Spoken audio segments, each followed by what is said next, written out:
tonight to have a number of distinguished guests with us that are going to be sharing some of their reflections of the times in which we live. Among them is a talk show host that some of you may have heard of. His name is Phil Donahue.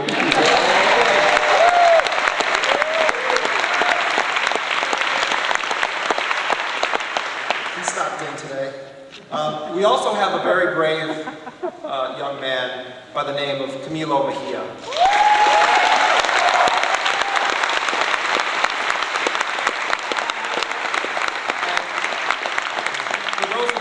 Don't know, Camilo is enjoying his first few weeks in what Phil Berrigan used to call minimum security, i.e. he's no longer in prison. Camilo Mejia served 9 months in prison for refusing to kill or be killed in Iraq.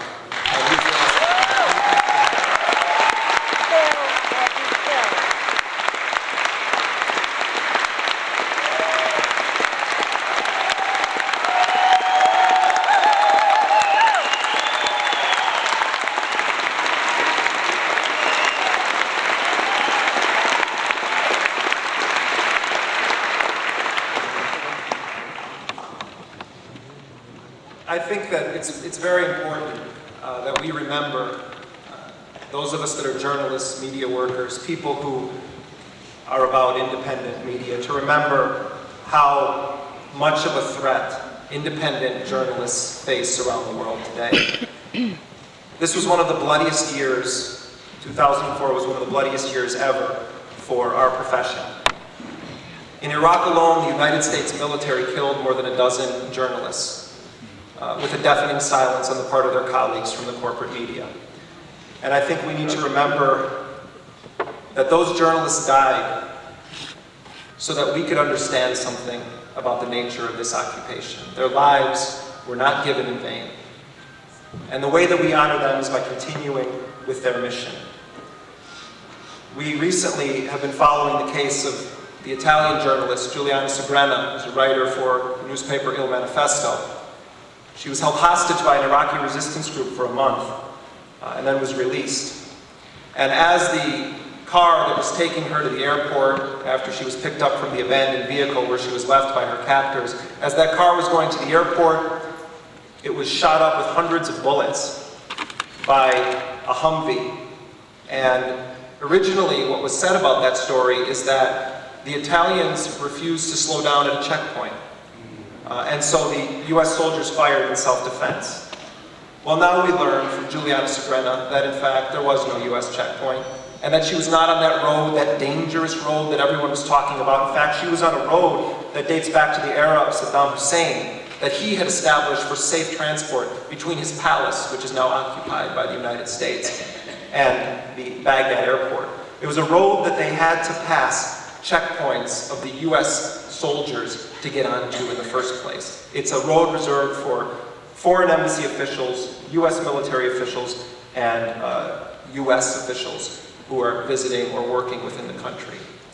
And we're going to continue to talk about that story on Democracy Now!, but I have one question that I want all of us to think about. We know about the case of Juliana Segrenna because she's Italian, and because Italy's #2 military intelligence official was killed in that attack. He was the #2 man in Italy's intelligence service. And he was killed as he tried to shield her, and he saved her life.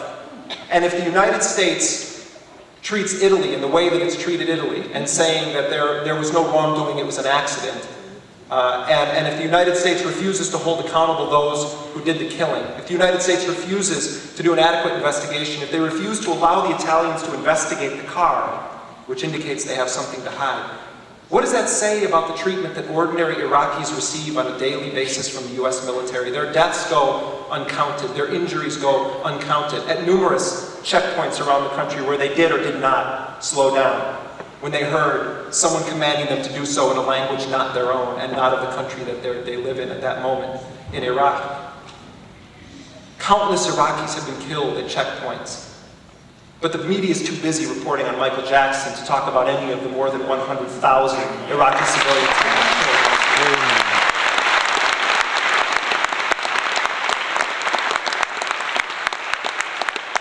There are important issues surrounding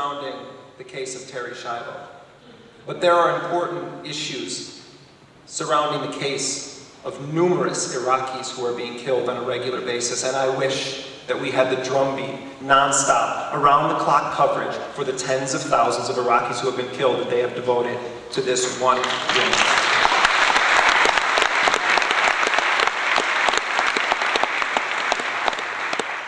I also want to do something that this person is probably going to object to, but I can't not do it. I first went to Iraq in 1998 as a young reporter, and I had the pleasure of meeting someone who became I consider him to be my best friend in Iraq. And he just arrived in the United States tonight, and his name is Abdul Sattar Jihad Jabbar.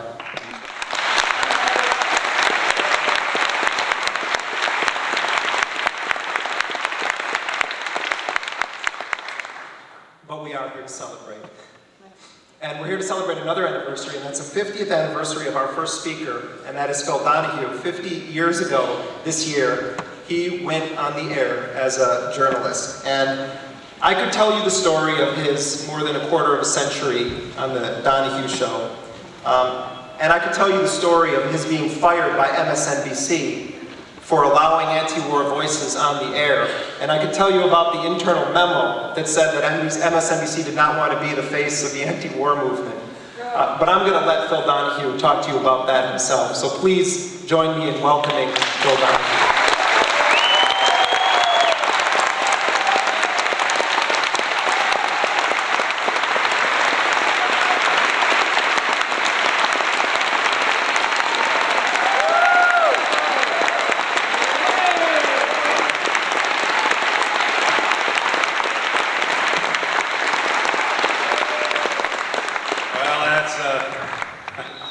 I feel among friends, and it's quite an unusual feeling for me. I was wondering if I'd be recognized, and sure enough, a guy out in the lobby said, "Hey, Merv!"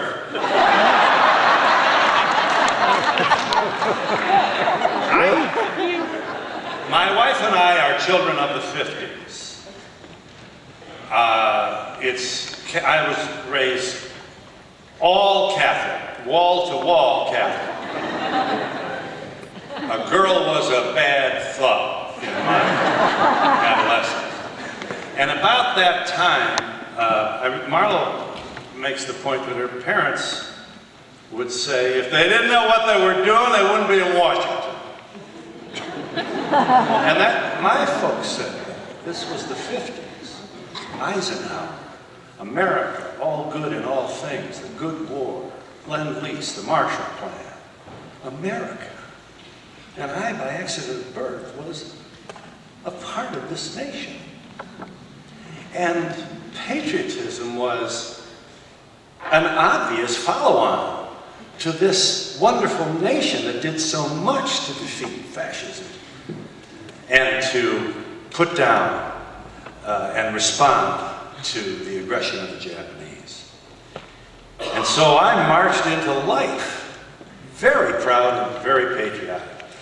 And it wasn't long afterward that I met Noam Chomsky.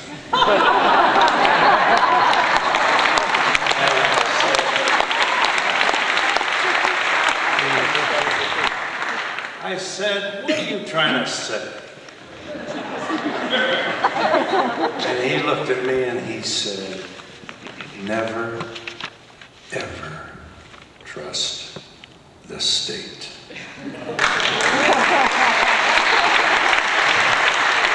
Now, it's very important to appreciate what an emotional notion this was for all of us who grew up to salute the flag and sing our songs and believe that our country was all good in all things.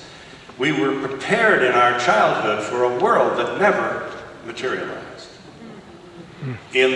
I came very late, and I can't be surprised after being raised this way. Ohio State professor came on my program very early on. By the way, we knew we had to be different because we were so visually boring. We had no band, folding chairs. We inherited an audience from the game show, or the host played the piano and you got to wave in the show and you won prizes. That's the show we replaced. So they had the audience. So the audience was there for me when I arrived. We didn't think we needed it. Our first guest was Madeline Murray O'Hare. We knew we had to make noise. And sure enough, in Dayton, Ohio, a local show comes down from Texas, Madeline Murray O'Hare. There's no God, there's no heaven, there's no angels. When you die, you go in the ground, the worms eat you, you biodegrade and become part of the physical universe. Well, my dear, the roof fell in Dayton, Ohio. No one had ever. You can worship a pet rock if you want to, but you pay for it. I'm tired of paying higher taxes because your churches get all these phony tax breaks. I mean, the woman was sensational. And also very, very unpleasant. But she drew a crowd, and everybody in Dayton knew that there was a talk show on the air that had no band, no desk, no couch, no celebrities. We were in Dayton, Ohio. We couldn't get. I mean, people would say, yes, Dayton, the soapbox derby. And I'd say, no, that's Akron. Don't go to Akron. And we realized early on that we were providing, we had to do a show. We put OGBYN and OBGYN, pardon me. And I'd sit, the phones would just explode. And I'd be sitting there while women called. The phones were jammed, talking about an itch. And then more phone calls. And then the pill and water retention and blurred vision. The pill, this was 1967. And we suddenly realized we had a program that was speaking to the issues about which women cared that nobody else was. We had to do a program titled Doctors Who Hate Donahue. We talked about patronizing doctors who patted you on the head and said it was in your head and sent you off with a piece of paper with scribble on it that you couldn't read for pills that you didn't know anything about. We were very, very proud at that time of our lives to be kicking some very big tires. And we were drawing a very large crowd because we had accidentally discovered that women, that made up most of our audience, had been reading more sections of the newspaper than their husbands, who cared about more than just covered dishes and needlepoint. And this was still a very, very sexist society. And feminists were coming on to talk to our audience about women who have children who get too much mother and not enough father. And I remember feeling very, very uncomfortable. And it was along this time that I began to realize that I did not expect America to lose a war. And I can remember an Ohio State professor came in who knew a lot about cars and did research. And I said, what's the best car? This is 1968 or 9. What's the best car? He said, a Honda Accord. I said, a Honda what? The Japanese were taking over automotive supremacy from Detroit. These are things that never occurred to the child of the 50s who believed that if they didn't know what they were doing, they wouldn't be in Washington. And all of a sudden, the women's movement was exploding. The cities were erupting. It was our first full year was 1968. The cops beat up the kids in Chicago. Martin Luther King was assassinated. The things were coming right then. I had a television show with my name on it, and we were featuring all kinds of people who were dissenting. And yes, we were having...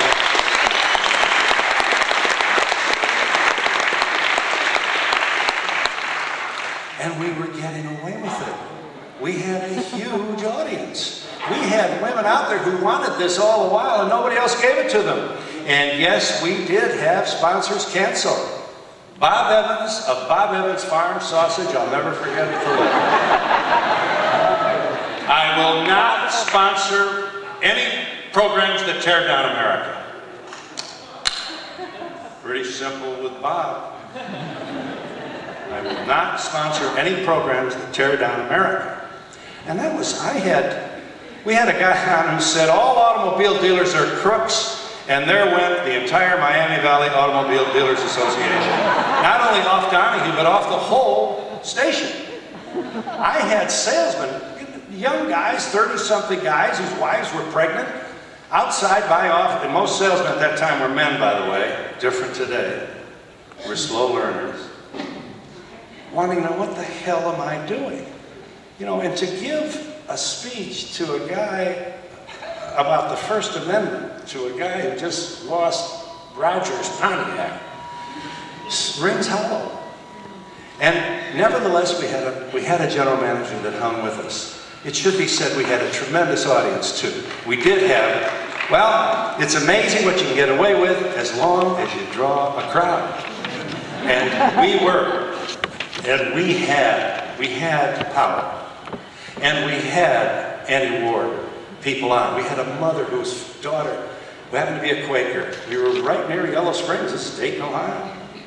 We had a mother whose daughter was, by the way, Louis Gegner's barber shop. Louis Gegner wouldn't cut Negro hair. He didn't know how, he said.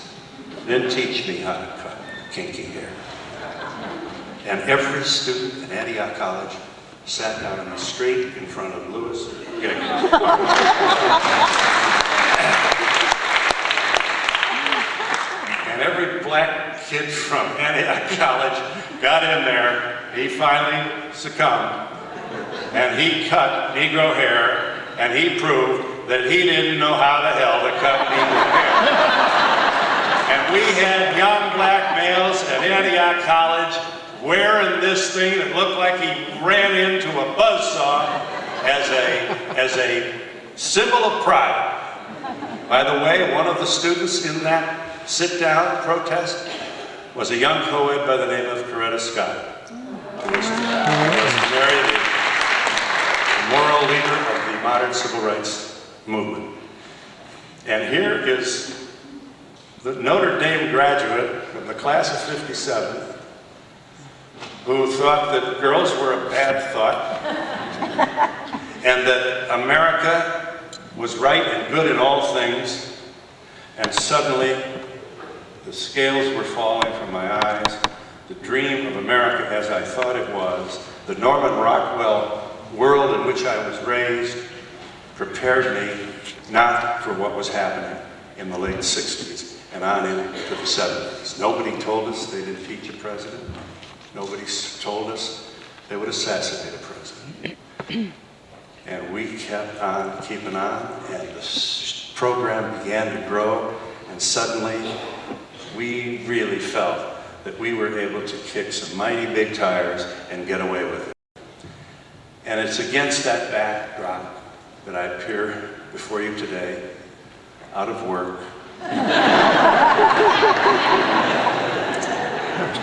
very naively thinking that I was going to be the person whose name was on a program that allowed for a free exercise of First Amendment right of speech, that I was going to be the person who was going to be able to take advantage of the bravery of those young men and women who died on foreign battlefields to protect and promote America's way of life, at the center of which is free speech. Not to exercise it now, of all times, is to waste their blood, I argue. Why did we send them in the first place?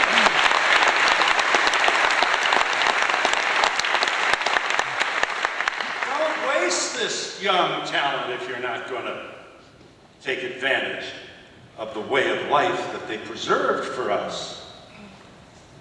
No, that apparently, and by the way, much too late that I was always bewildered. How could you put 120,000 Japanese Americans behind a fence? I remember being, what? I remember being bewildered by that. I'm not bewildered anymore. It is amazing what you can do if you frighten the populace. It is amazing. And now, these people who want to promote freedom around the world are putting people in cages, no lawyer, no records, no phone calls, no visitation, no nothing. Now they can, I thought a woman's home was her castle. I'm the Republican. I believe in the Bill of Rights. You now can be searched in your home while you're not there. They can go through your bedroom furniture, and if they don't muss it up too much, they will leave, and you won't even know they were there. They have given themselves the right to do this. This is the same nation that is sending how many? 135,000 of our best and brightest young people, most talented, into Iraq. Marlo and I have visited with a young man who was in Sadr City in April of last year in an open 5-ton truck. He got shot. He is paralyzed from the waist down. He's 24 years old. He's paralyzed from the waist down. And all that means to a young male with a girlfriend who loves him, who will never ever know the totality of his rightful inheritance as a male human being.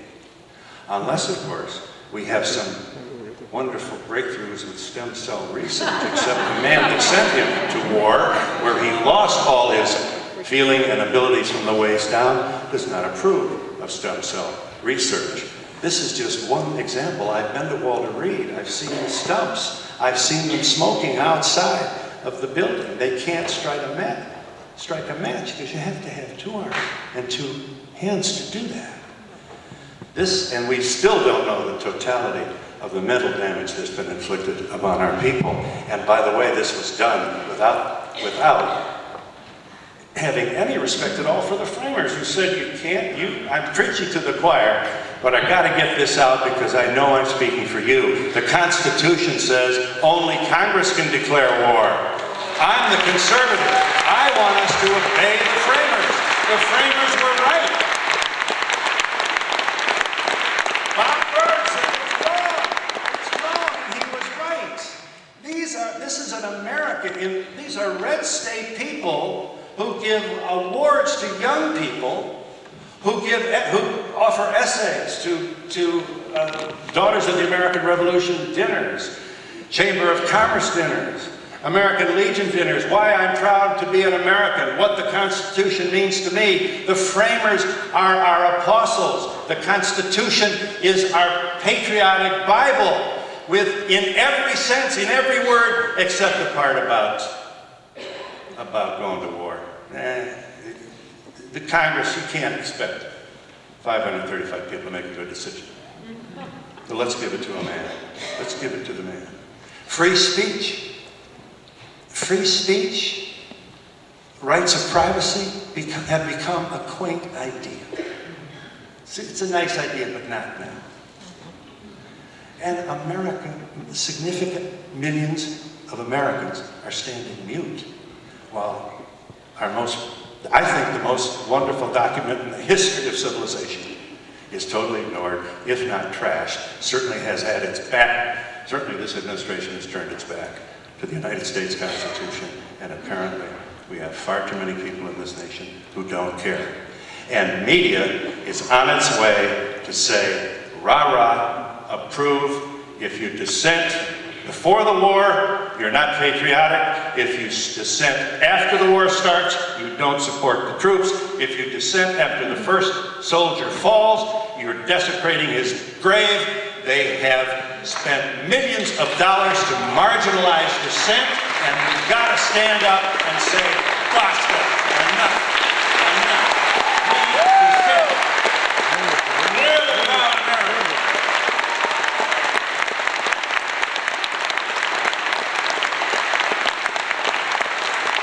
This is our flag, too. This is our flag. Yes. Don't turn your back on the young men and women who died to protect our right to dissent. Don't tell us that we're not proud Americans. And by the way, some of us actually believe in God, believe it or not. God isn't yours. God does not belong to the red states exclusively.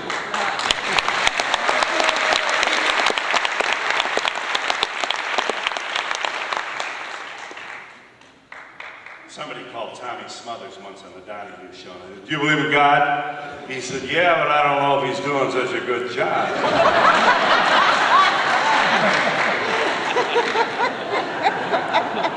Now, by the way, we should watch Fox. You should. If you don't be too good to watch. If you don't watch Fox, you'll be culturally illiterate. You have to know, just watch the Beltway boys. That's all you have to do. That's right. Watch the Beltway boys. To know what's going on. Fred Barnes. I happened to march in down 7th Avenue during the Republican Convention. That was a whole bunch of people. That was fabulous.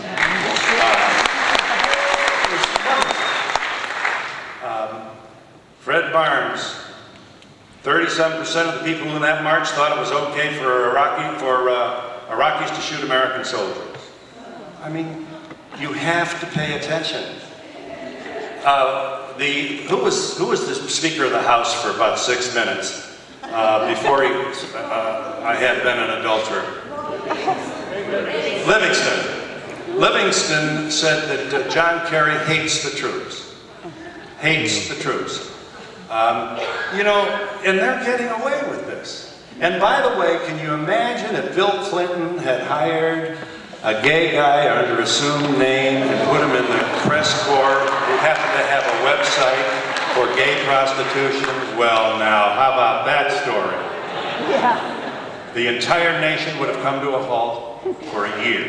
And the righteous Republican brothers from the House would have marched across that rotunda again.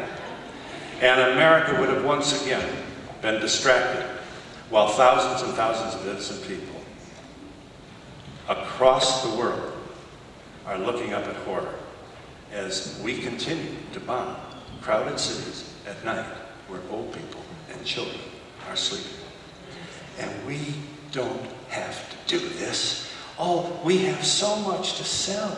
We have a history of democracy which is beautiful and pure and secure. And America is a place that actually has encoded in law. You don't have to believe in anything.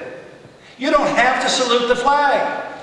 If there is any fixed star in the constitutional constellation, wrote Justice Robert Jackson in the Jehovah's Witness case, kids held onto their breeches rather than under their pants rather than salute the flag because their religion disallowed it. Can you imagine being in the 4th grade? Every kid in the class, I pledge allegiance. And the teachers would pull her up. William Goodman was his name, Minersville, Pennsylvania. And I know that teacher was under his breath saying, "Salute this flag, you little bastard." It was a nation at war. It was World War II. This is early 40s. 2 findings of 2 decisions. And Justice Robert Jackson came down from the mountain and he said, if there is any fixed star in the constitutional constellation, it is that no official, high or petty, can prescribe what shall be orthodox in religion, nationalism, politics, or any other matters of opinion, nor may he force by word or deed a belief therein. You don't have to believe in anything. You don't have to believe in the United States of America itself. That's how secure we are. Those justices, it was 8-1. Those old guys looked down across that mahogany bench at those Jehovah's Witness children and they said, "You obey your parents." Gives me goosebumps. Makes me proud to be an American. And when I think of that, and I think of all the false piety and the flags that go across and the God blessing this and that and everything in between, you can't run for office without God blessing everything. All the time, throughout the speech, God himself has to wince at all this God blessing.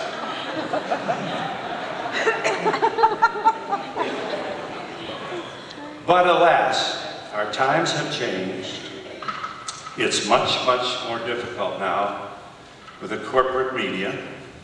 You know, the First Amendment said that, what essentially that means is that anybody can be a journalist, even me.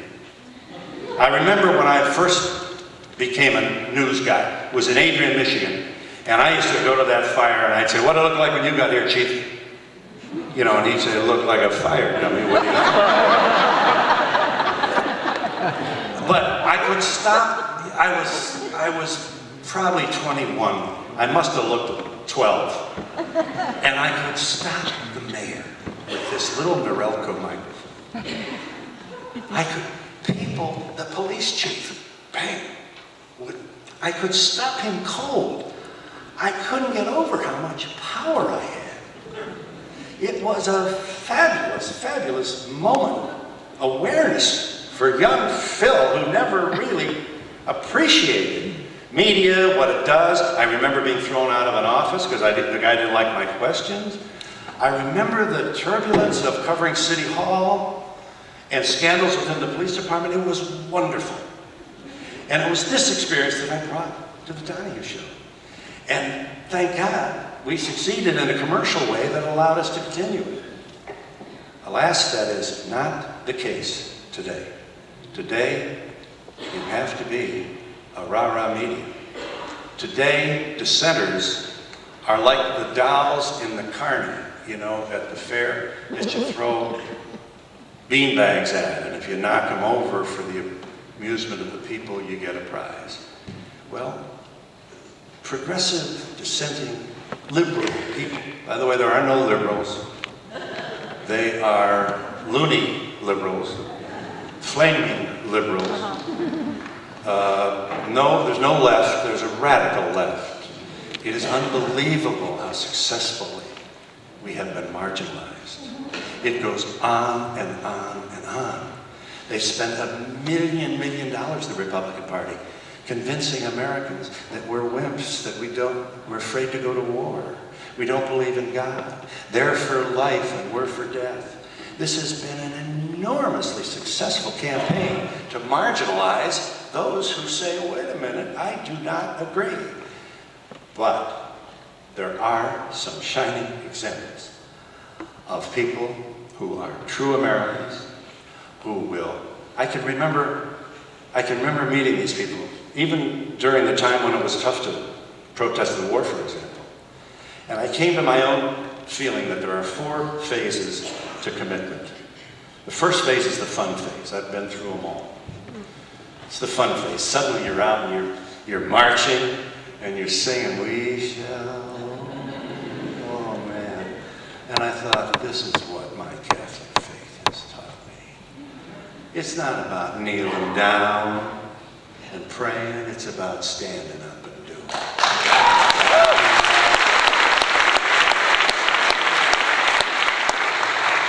And we bust our kids. And I learned about being patronizing. I realized that after singing We Shall Overcome, we'd have our meetings.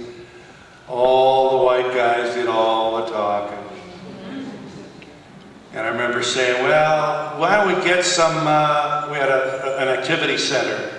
And I remember saying, well, why don't we go to Goodwill and get some furniture? And one of the black guys said, hell, we give stuff to Goodwill. And then my wheels started to turn. And I began to realize that I was raised in an all-white church with a white guardian angel that helped me over rickety bridges. The nuns were white, the priests were white, the statues were white. And then Muhammad Ali came on my show. And a woman stood up and she said, stop throwing your blackness at me. And he said, stop throwing your whiteness at me. How come angel food cake is white and devil food cake is black? Take that white Jesus off the wall. And we had a prophet on the Donahue show. It was the most wonderful people. He just blew them away. Blew them away. Now after the fun phase, the second stage is the angry stage. Everybody's a bigot but you. Nobody gets it but you. You can't go to lunch with anybody. Just turn everybody off. And then there's a third stage. And that is a sudden, overwhelming awareness of the awesome enormity of the problem. It is the Rock of Gibraltar, and you are the feather. And you're not going to convert the world before you die. Now, this is where I think the saints are made, if I can use the Catholic reference. You either go two ways here. You either go two ways. You have a decision to make. You know that this is huge. You either take guitar lessons, yoga,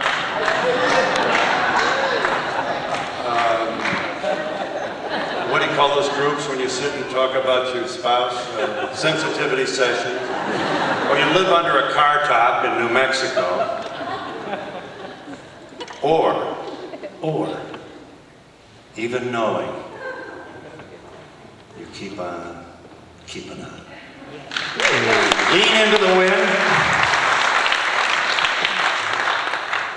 You even sing and you dance. And you don't let them allow you to become an old crab face. That by God, this life you have is a fabulous gift. And you're going to laugh. And you're going to dance. And you're going to sing. And you're going to keep on keeping on. There are, and, some of them, I saw Ben Spock that way. With the patrician, had the blue suit. I mean, boy, the handcuffs. He went into that jail cell with the toilet sticking out of the wall. I saw Bill Kunstler that way. He just kept on. I see Gloria Steinem that way. Keep on, keeping on. Leaning into the wind. There are many, many other examples. And there are examples for us today. At a time when literally cable television beat the drums for this war. Literally, road to Iraq. And the American heartbeat began to. And that if you suggested that we might want to look at why those planes hit the tower, you blamed the victim. You blamed the victim. You couldn't discuss it. Charles Krauthammer just came down and slapped down the great writer who was just passed with the white and dark hair. Susan? Sontag. Sontag, that's why. Susan Sontag. Pardon me, Susan. A brave, brave voice of reason and civility and dissent.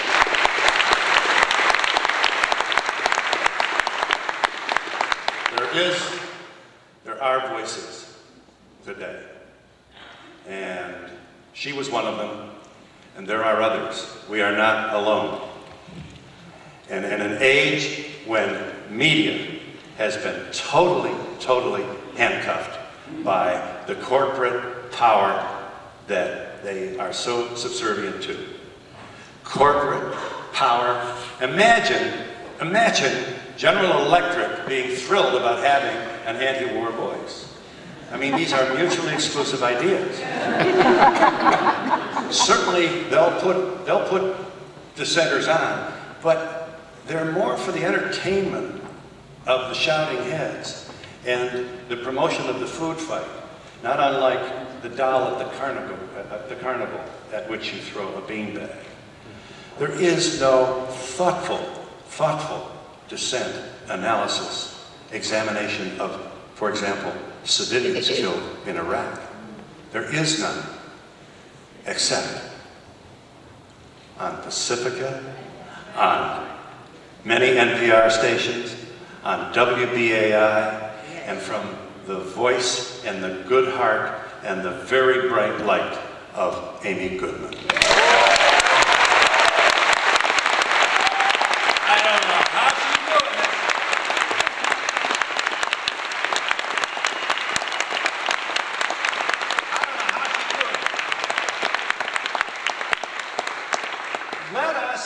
Let us consider this tremendous achievement at a time when the horns of righteous, conservative, bomb the bastards energy is in full roar in America's media. Her program is growing by leaps and bounds. Over 300 outlets.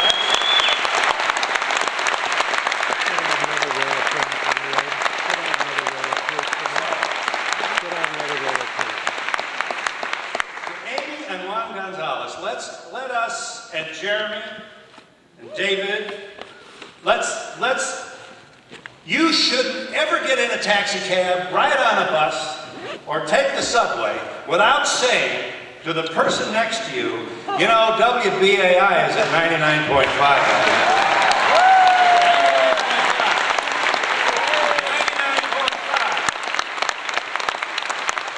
We can do it by ourselves. It's amazing the people out there who want this, who don't know it's there. There is no multi-million-dollar promotional campaign. There are no pictures on the side of the bus. There's nobody flying over Shea Stadium with an airplane trailer. We have to do it ourselves. And what's fabulous is that the people responsible for the merry troublemakers in this firehouse in Chinatown, I had the pleasure of having my first visit there just recently, are young, dedicated people who know what the American spirit is all about, who know what is missing, and who have, without any corporate interference at all, or influence, have built this fabulous, fabulous idea from the ground up at a time when this kind of effort is just so totally small and unimportant and marginalized. They are being heard. They're being heard in the power halls of this nation. They're being heard in the corner offices of some of the largest Fortune 500 companies. They are being heard, and they are scaring the hell out of a lot of people.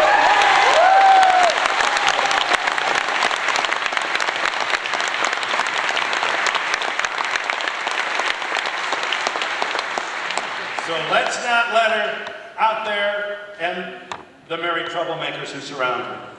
Let's not let them out there alone. Let us commit ourselves to ensuring that everybody across this land, and by the way, they are across this land, it's fabulous what they're doing. I was on the show and the transcript was on my computer before I got home. I mean, holy cow. How many personal computers are watching Democracy Now! They have totally exploited the new media in a way that no one else has. They're building their own television stations for $1.50 with friction tape and chicken wire. They are exploiting public service, public access stations. You know, these are the public access. You know, they're the ones with the dim lights, you know. You can hardly see the guy. They're making scores of public access stations. By the way, this is a television signal. Do you have any idea how valuable a television signal follows you into your bathroom? A television signal is the most fabulous vehicle for the distribution of goods and services and ideas in the history of the universe. And we sneered at these public access. Public access stations are being invigorated by Democracy Now! Democracy Now! Becomes the teaser horse. It's the lead horse in the schedule. If you get Democracy Now! On this corner store above the deli television public access station with a studio the size of a phone booth, you draw an audience. Amy Goodman is drawing an audience. And you get to do your own democracy now in your own station, and suddenly things are happening all across this nation, not to mention around the world. Fabulous. Fabulous.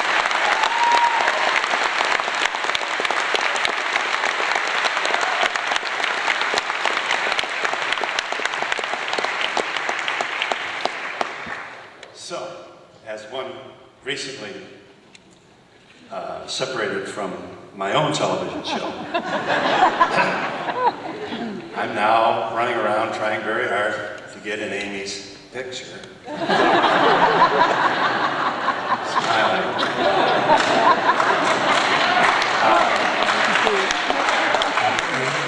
Don't. Now is the time. She and David, Juan, Jeremy, and so many others have done so much to make this, they're a hit. So let's count our blessings here. Let's know who our friends are, and let us count our blessings. They are a hit. And they're going to be a bigger hit. And has there ever been a time when we've got the Democratic Party hiding under their desks? And we've got now spending more than $1 billion a week on a country that had nothing to do with 9/11. While the president is flying in the middle of the night back to Washington because he wants to put the tube back into the body of a woman who's been brain dead for 15 years. Now is the time for us to stand with Amy Goodman and to reclaim the wonderful, wonderful notion, the ideas, the fabulous idea, and the most wonderful experiment in the history of democracy, the one that came down from the sky and put its hand up to stop the wild majority from coming down on those little kids who wouldn't salute the flag. What's wonderful to you? Now's the time for us to take that nation back, to regenerate it, to be the country that the framers wanted us to be. And no one is doing more to recover our nation and its spirit, its true spirit and ideals, than Amy Goodman and Pacifica Radio and WBAI 99.5 on your FM dial. Thank you very much. Go democracy.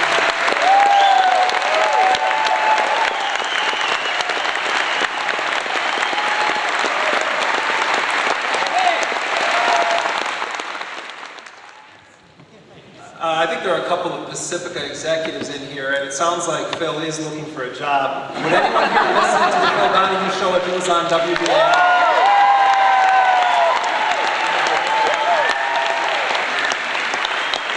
Don, maybe you could sneak backstage. I also want to say, I think it's hard to find a taxi in New York that is not listening to WBAI. That's right. Ever caddies against sports. Well, my co-host here for the evening ran into a little bit of traffic, but he is here, and he began his career in radio when I was 4 years old. And actually, we began our careers together. I was his co-host on the show when I was 4.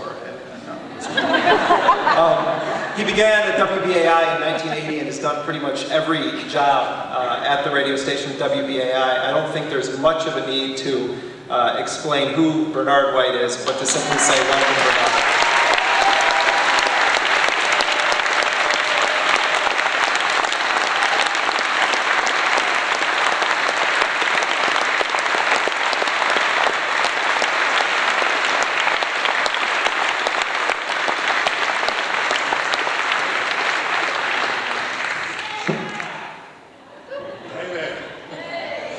Good evening, fellow unnames. Good evening, sister unnames.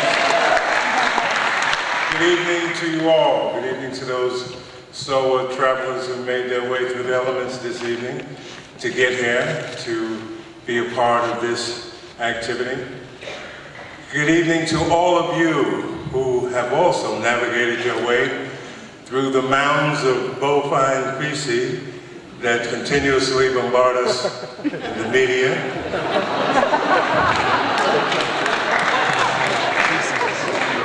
And good evening to all of you who are supporters of WBAI and Pacifica.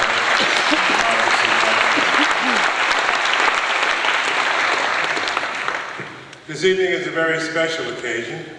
I think one of the things we have to remember, I want to get this out of the way soon, is that the last time we were together, we had a visit from Farouk Abdul-Muti, who came in.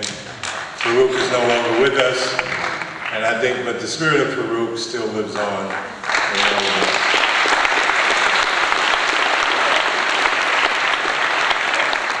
And I also have to say happy birthday to Amy Goodman's mother, who's a young 75 years old.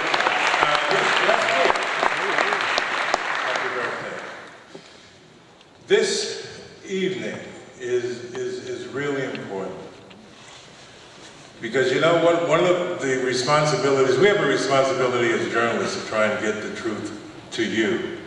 And you as listeners have a responsibility to try and get the truth to all the knuckleheads around you who, well, we shouldn't really call them knuckleheads because they've been bombarded with a steady diet, a steady menu of misinformation and disinformation to the point when you try and say something other than what they've been getting on Fox and ABC and NBC and CBS, they have a tendency to think that you're crazy. Because there's so much information to the contrary. But we're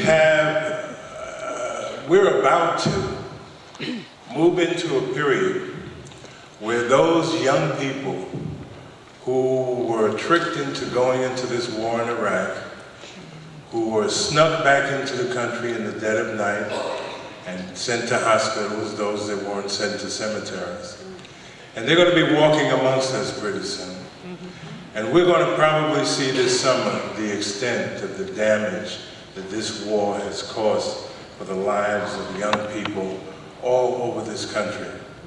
As we see a proliferation of people who are walking around with less limbs than they were born with, as we see a proliferation of people who will replace those individuals or at least increase the number of individuals who will be walking the streets homeless. We saw it at the end of Vietnam, and we shall see it again as the country abandons them once they get back here and they've done what the country wanted them to do, which is go on and use their bodies to reap profits for individuals who have no real, you know, it's hard to say in a nice way, or at least in a way, what these people represent. They are the street gangs, they're the crack dealers that have taken over the projects, that are now running society. These people who are on the periphery, who a couple of years ago, everybody knew that they were part of the loony fringe, and that no one paid any attention to them at all. Now they're in charge. Now they have weapons of mass destruction. Now they're lining the pockets of their friends with the lives, with the blood of our young people. And we have to stop it. We have to get information out to people in a manner in which they will hear it, digest it, and be moved to action, because we have to stop it. Rumsfeld, I don't know how many of you saw the front page of the New York Times today, but he's talking about some futuristic military. And we have a responsibility, those of us who listen to BAI and those of us who listen to Democracy Now!, we have a responsibility to get this information out to people so that we can stop these thugs before they destroy the entire planet. We are listening to, you know, the rest of the world is really trying to figure out what is wrong with us. Because the picture that we are seeing of what's going on in the world is totally different than what everybody else is seeing. our news has been so managed that we have gotten a totally different reality. And we're out of sync with the rest of the world. And we're going to pay for that unless there is enough of us who begin to stand up and make it very difficult for these folks to continue through with their plan. We should also be very proud of Democracy Now! Because it is you, it is us, who gave birth to Democracy Now! It grew out of WBAI. It grew out of WBAI, and now it is a stable around the planet. A friend of mine was talking about, he was in the rice fields of Vietnam. And he told folks that, you know, there were some young men that he was from New York, from United States. And for some strange reason, the only question they wanted to know was, do you know Amy Goodman? They wanted to, because they too are listening to Democracy Now! It is one of the places where people can come and say, well, look, well, there is some sanity in the United States, because there are some people that are trying to give out some other kinds of information, some information that seems to be more in sync with the reality. The exception to the rule is exposing oily politicians, war profiteers, and the media that love them becomes more relevant with each day. We see that it is these oil profiteers and the media, a complicity between the two, that is dragging us into this new year, that is causing our young people to die, to be psychologically deranged, and causing thousands, tens of thousands, the untold story in the United States, tens of thousands of Iraqi men, women, and children to lose their lives and also be made. So I'm hoping that you fulfill your responsibility. Well, the next time we meet, I will check on your itinerary and see exactly what you've been doing, because it is just so important. We have to also let people know that WBAI is there. We do not have an advertising budget. We do... Huh? Thank you. Pay your pledge. Please do honor those pledges. It is extremely important. My responsibility up there also is twofold, to say whatever I got to say. I had a whole speech written, and then Donahue went on so long that this is all that's left of it. And I thought any minute he was going to take the microphone and run up the stairs.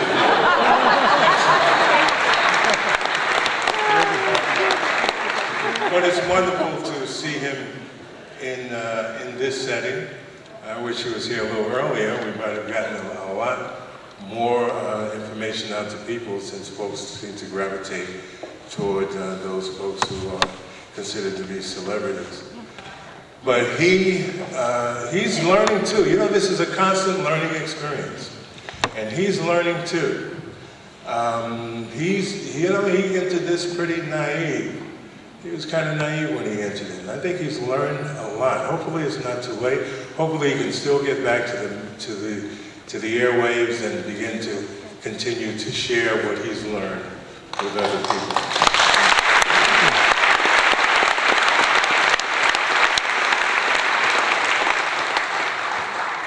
You know, there are so many people that are working in media who it is difficult to respect, because so many people have sold out. So many folks have gone for the money. They have made a decision, a conscious decision, that if I write this, I may not write anything else. But if I write this, if I say that, I will be on TV on a regular basis. I will be working on a regular basis. And they've opted out for the money and comfort. And one of the things I respect about Juan Gonzalez is not that he's poor, but that he has not sold out.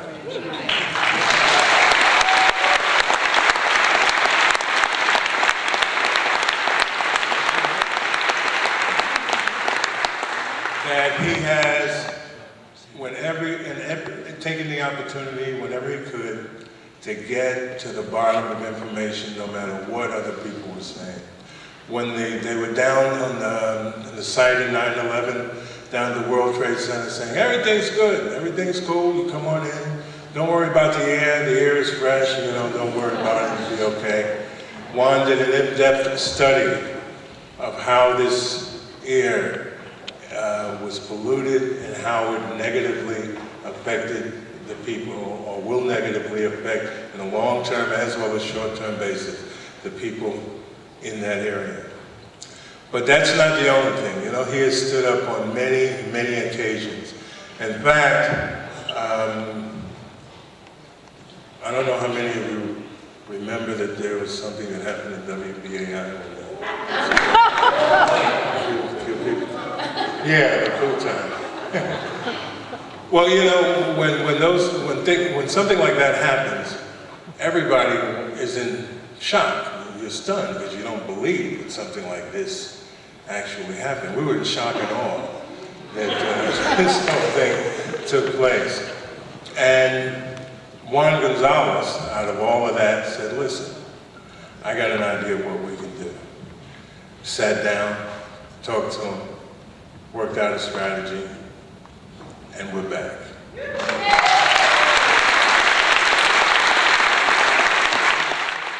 But this is not new. Juan has a long history of this, and he's been steadfast all this time.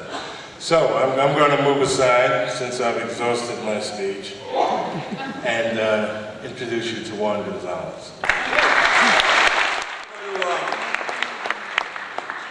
I'm going to try just to thank you all for coming this evening to celebrate the publication of the paperback version of Amy and David's book, and hopefully that it will give new life to the important information that's in there that more and more Americans need to know about. It's been actually, what is it now, 9 years since we started Democracy Now! I think it'll be the 10th anniversary in January or February of next year. And it has been an extremely important and path-breaking attempt to provide the kind of quality news and information that the American people so desperately need. I don't get to actually get out much these days. I remarried and had another family and busy trying to deal with that as well as with my job at the Daily News. And I'm really not much of a speaker. I consider myself more a print journalist. I'll always consider myself primarily a print journalist and primarily an organizer. That's what I do best.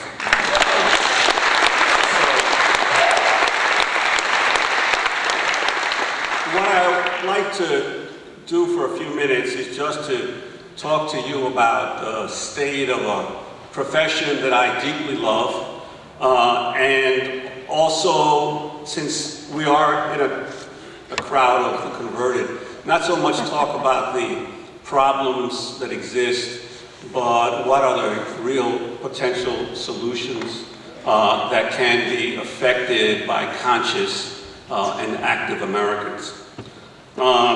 I think the critical issue for anyone who's concerned about journalism is really to get at the heart of what's journalism for. It's really to provide the most comprehensive and timely information for the citizenry of any nation so that they can effectively function as citizens. The information should be as comprehensive as possible because we all believe that objective reality exists, but we all understand that everyone's perception of that objective reality is necessarily subjective, and therefore you want to have as many perspectives as possible so that each individual can reach their own conclusions about what that objective reality is. And it has to be timely because history is for historians and news is for journalists. You want to provide the information at the time that it can have the most impact for those people who are receiving it. Unfortunately, American journalism is in a constant and precipitous decline. I never did really have a great golden age, but it's certainly everyone who's associated with it agrees that things have continued to get worse and worse. And I mean, I just reminded just in the last few months of some of the examples, the resignation of Laurie Garrett from Newsday, a wonderful, wonderful reporter, and her stunning rebuke of her own profession and what was happening to her, the company that she had been in, the Times Mirror company. The terrible tragedy of the death of Gary Webb, how he was basically ostracized and hounded to his death by an industry that would not really, could not handle the enormous revelations that he produced in his crack cocaine series some years ago with the San Jose Mercury. The journalist from Sinclair Broadcasting, Washington bureau chief, who resigned after his network tried to tip an election by producing a completely biased report on John Kerry's involvement in the Vietnam War. There's so many of these examples of the individual journalists who are fed up, who've been driven out. Phil Donahue just gave you his war stories of what he tried to do and was unable to do. So there are lots of examples, and we all know the problems of the concentration of media ownership that are driving this, that are behind this, this rapid decline in quality. We're all familiar with the local news, with all of their crime coverage. But we've never really have been done enough systematic political economy or an analysis of why this is occurring. Throughout the 1990s, the crime rate in the United States declined rapidly. Yet the amount of time on local television newscasts devoted to crime coverage increased. So if the crime rate is going down, why is coverage of crime going up? It has nothing to do necessarily with crime itself. It has to do that throughout the 1990s, all of these corporate media companies reduced their staffs as they concentrated and merged. They had fewer reporters and yet more news slots, because you have news at 5, news at noon, news at 4:30 in some places, news at 6, news at 10, news at 11. So they had to fill all these news slots with fewer and fewer reporters. The easiest kind of news to report is crime news. Why? Because in every city in America, there are hundreds, sometimes thousands of policemen who do nothing else each day except keep records and incident reports on crimes that are occurring. They centralize them all to the police headquarters. You put a reporter in police headquarters, and you have a menu every day, every morning, of the greatest hits, because then the police compile their greatest hits. Not your greatest hits, their greatest hits, but what they think were the most reportable crimes of the previous night throughout the city. So you don't need reporters to be everywhere. You need one reporter in City Hall to get the greatest hits each morning, and then to decide what you're going to cover. When you have few staff, that's the easiest way to do it. So that it's the economics of the development of the industry that is driving the increased crime coverage. Now, there's of course a side effect that it also reinforces the public's faith and the sense of insecurity that the public has, and the need to rely on the police and the criminal justice industry to protect them. But the driving force of the coverage comes more from the economics of the industry. So that we have a situation where the industry is declining and the concentration of ownership is increasing, but there's another aspect that rarely is considered even by the left in all of this, because unfortunately the left in America is still overwhelmingly white in its composition, and therefore it neglects sometimes to look at other aspects of what is occurring. The United States is increasingly becoming a third world nation. It will, in composition. By 2050, the majority of the people living in the United States will trace their origins to Africa, Asia, or Latin America. So you have the reality that the concentration of media ownership is also causing a decrease in minority ownership of radio, television stations, and newspapers around the country. So we are heading toward an apartheid media system. By the second half of the 21st century, we will have a virtual, a de facto apartheid media system, in that the media will be, the concentration will lead to almost complete white control of the media, whereas the majority of the population will no longer be white. And if you do not think, because I know that those of my comrades and my compañeros on the left who think that it's not all about identity politics, it's what your political views are. If you think that for a person's ethnic and racial origins has no impact on how the choices that they make and the kinds of coverage, it's just not scientifically factual. The reality is that all studies that have been done, media ownership, show that media companies owned by African Americans, Latinos, or Native Americans, or Asian Americans tend to decide coverage issues in different ways and to provide more community-oriented coverage. Not necessarily the most radical coverage, but certainly the more service-oriented to a community as possible. So I think that the concentration of media ownership is not only affecting quality, it's also affecting drastically the ownership relationships between the different groups of American society in terms of their access to the media. The big problem that we have, though, is obviously, as Bernard mentioned and other people mentioned, is that there's this huge disconnect between how the American people see the world today and how the populations in the rest of the world. I recommend to all of you who have not had a chance to view the Pew Center for the People in the Press. They conduct regular international public opinion surveys, and they just issued another one recently. You go to their website and find it. And it's extraordinary. I mean, the gap between how the American people see what's going on. Do you think the United States is in Iraq to control Iraq's oil? Overwhelming majority of most people in the rest of the world say yes. Right? 18% of the American people think oil is a principal reason. And what is the greatest source of stability or instability in the world of terrorism today? The world, and I'm talking about Brazil, Indonesia, Germany, Morocco, wherever you go, completely different view. That is the greatest indictment of the American media.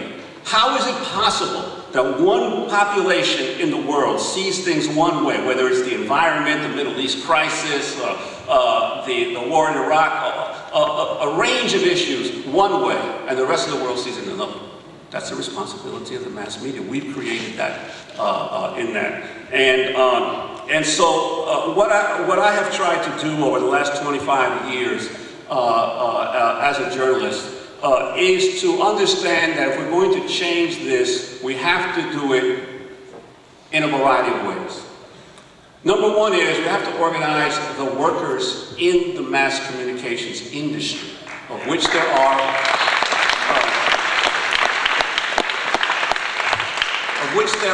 by my count, and I'm talking about those who are involved in the creation and dissemination of news, around 250,000 of them.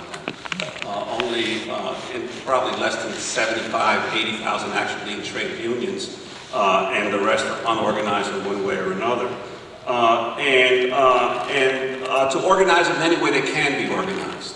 Whether they're unorganized journalists in one way, that those who are organized fight to improve and make more progressive their trade unions.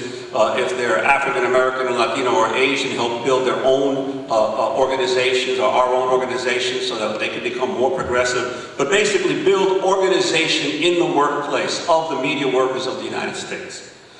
Two is to build the citizen accountability movement, the public accountability movement toward the media companies, because ultimately it is the people that in one way or another, one who created the American mass media system and who also can hold it accountable. And it's very important to understand because these companies are always talking about, well, it's a free market, let the free market reign. The American people built the media system that exists today. They subsidized it with their dollars in many ways. Those of you who haven't read Paul Starr's recent book, The Creation of the Media, I recommend it. It's an excellent book that looks at the historical development of the mass media.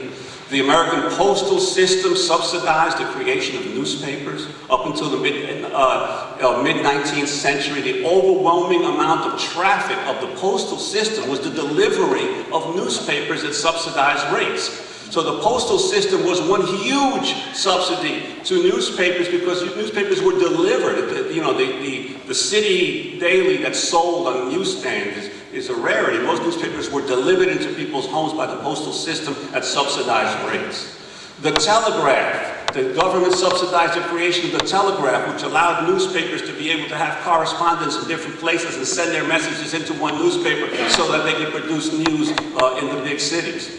The creation of radio. Radio was subsidized by the U.S. Navy during World War I. The technology to develop radio was developed by the Navy. The radio was obviously invented by Marconi, but the technology continued to be developed by the U.S. Navy. And in fact, right after World War I, the government fostered the development of the radio monopoly known as the Radio Corporation of America, or RCA, which gave birth to NBC. So the American people subsidized through the postal system the rise of newspapers and the telegraph system. Then they subsidized the rise of radio through government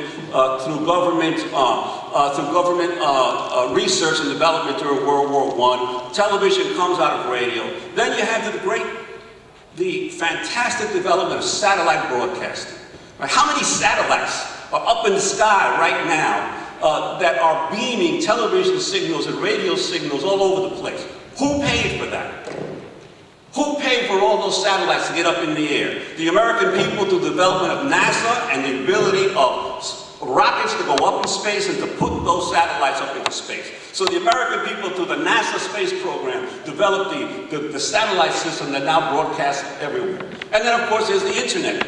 Again, the federal government provided the initial research grants for the development of the internet through their grants to universities in the early decades when the internet was being developed. Every single form of mass communications that private media companies are using today was subsidized by the American people. And it was only when that technology became profitable, after the experimentation and the government subsidies had been put into it, that suddenly then the companies came along and said, oh no, let the market rule. This is, let the free market rule. So the American people invested in this complex media system, and they have a right to demand accountability from it to provide the proper information and news.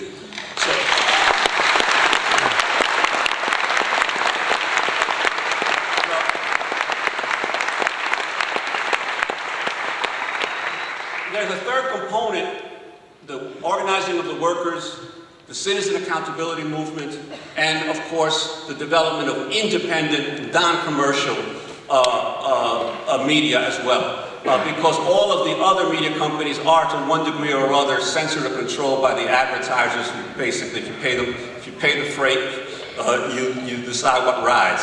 So that basically it's essential and critical to continue to have an independent media, and there's always been a battle for independent media in this country, from the development of the Liberator in the 19th century, and the development of independent Native American press and Asian press. Because by independent press, I mean both the radical and alternative press, as well as the independently owned foreign language, ethnic, and minority press.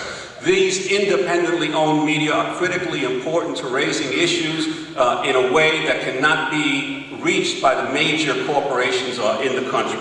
So those to me are the three legs of any holistic, progressive media reform movement. The organizing of the workers within the industry, the organizing of the public to hold the media system accountable, and the development and implementation of independent media, which of course Pacifica was an enormously important component, but there's actually I've been discovering recently there was an even earlier predecessor to Pacifica.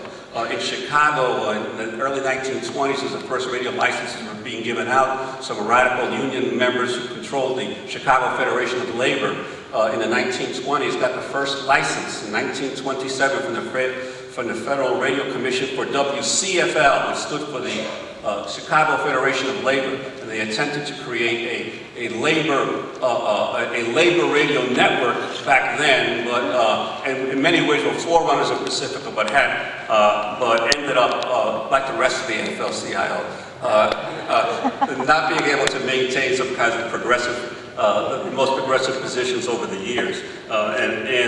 So that the big problem that we have in the United States, of course, is, and I think this is the critical thing I'd like to leave you with, is we live in the richest and most powerful empire the world has ever seen. As a result, one of the reasons why the American people can so easily accept so much of the misinformation is that it's comfortable for us to do it. The poorest person in the United States, lives in relative luxury compared to many, many people in the rest of the world. One of the problems why sometimes we get so demoralized is because we tend to look at what's happening in the world from the perspective of what's happening here in the United States. I am always optimistic about change and progressive development because I understand that the real changes in the world are not occurring in this country.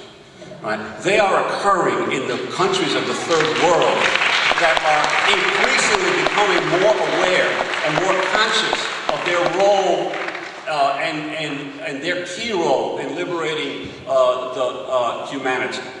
So that I never get to, no matter how few people agree with me, or how many people disagree with me, but who read my columns in the Daily News, or send me angry emails, or hate mail, or call me up and curse me out, and threaten me, or whatever, I understand that I am living in the most politically backward of all the advanced industrial countries.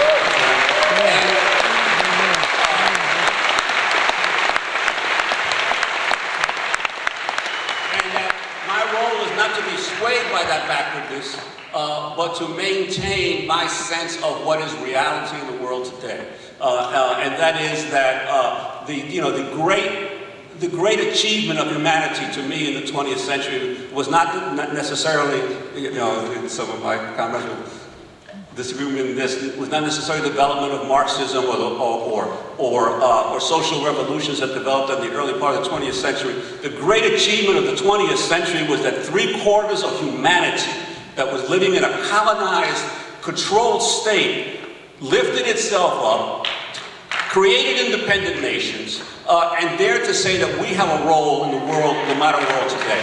And that is continuing to happen. It will continue to happen.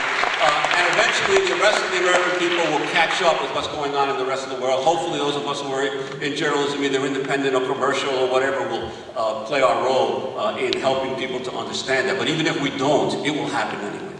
So thank you, and please follow Amy's book and continue to support Pacifica and WBAI.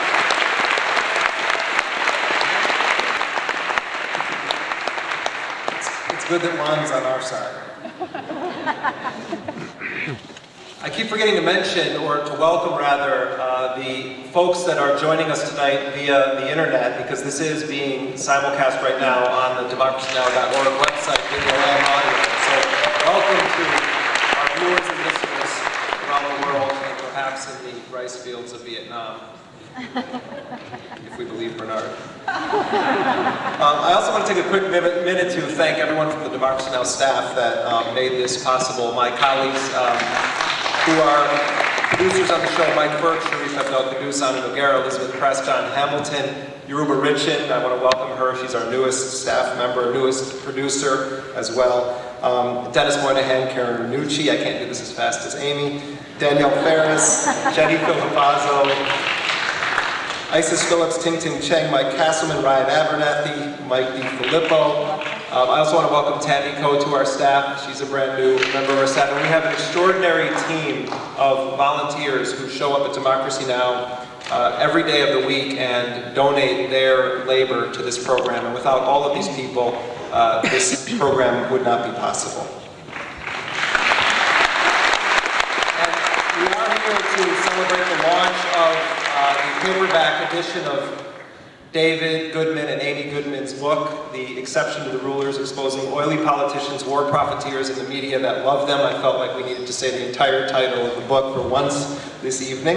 And we're going to be hearing from both David and Amy in a moment. I want to just draw your attention to the clipboards that have been making their way around the room. And if you haven't gotten one of these, you may want to proactively seek it out, because you can sign up for our daily email digest, where we send out the transcripts of the show, preview of what's coming up the next day, and then occasional news alerts when there's breaking news, and Democracy Now! Is able to provide coverage, as in the case of Amy Goodman traveling with President Jean-Bertrand Aristide of Haiti as he returned to the Caribbean. So you do want to make sure to sign up for those as well. Our next speaker is someone who a few months ago would not have been able to join us in this room because he was in prison. He was the first U.S. soldier court-martialed for resisting the Iraq War. He was accused of desertion. He was released in mid-February after doing 9 months in prison. Camilo Mejia spent 6 months in combat in Iraq, and he saw civilians killed and detainees abused. And I don't know how many of you heard him this morning on Democracy Now! But he was talking about a lot of that, and he's very brave to be doing so. Camilo went underground for about 5 months and then ultimately reported and has spent the last 9 months of his life in prison. He is from both Costa Rica and Nicaragua, and as he was saying on the show this morning, his father was considered the singer of the Sandinista revolution in Nicaragua. His father was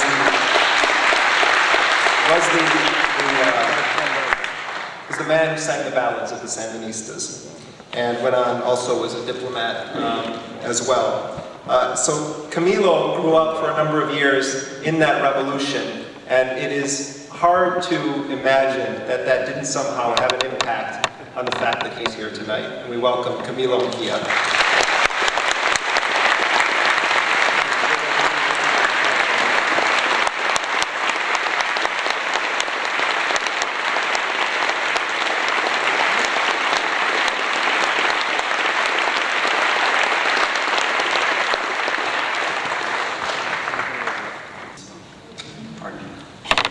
Many people tell me my stances serve to inspire other soldiers that perhaps having decided to stand up to military authority, to follow my conscience, will open the door for others to follow and do the right thing, whatever the right thing happens to be for them. I made my choice to separate myself from the war in Iraq, in part because I was politically against it, but ultimately because my experience in combat as an infantryman opened my eyes to the evil of every war.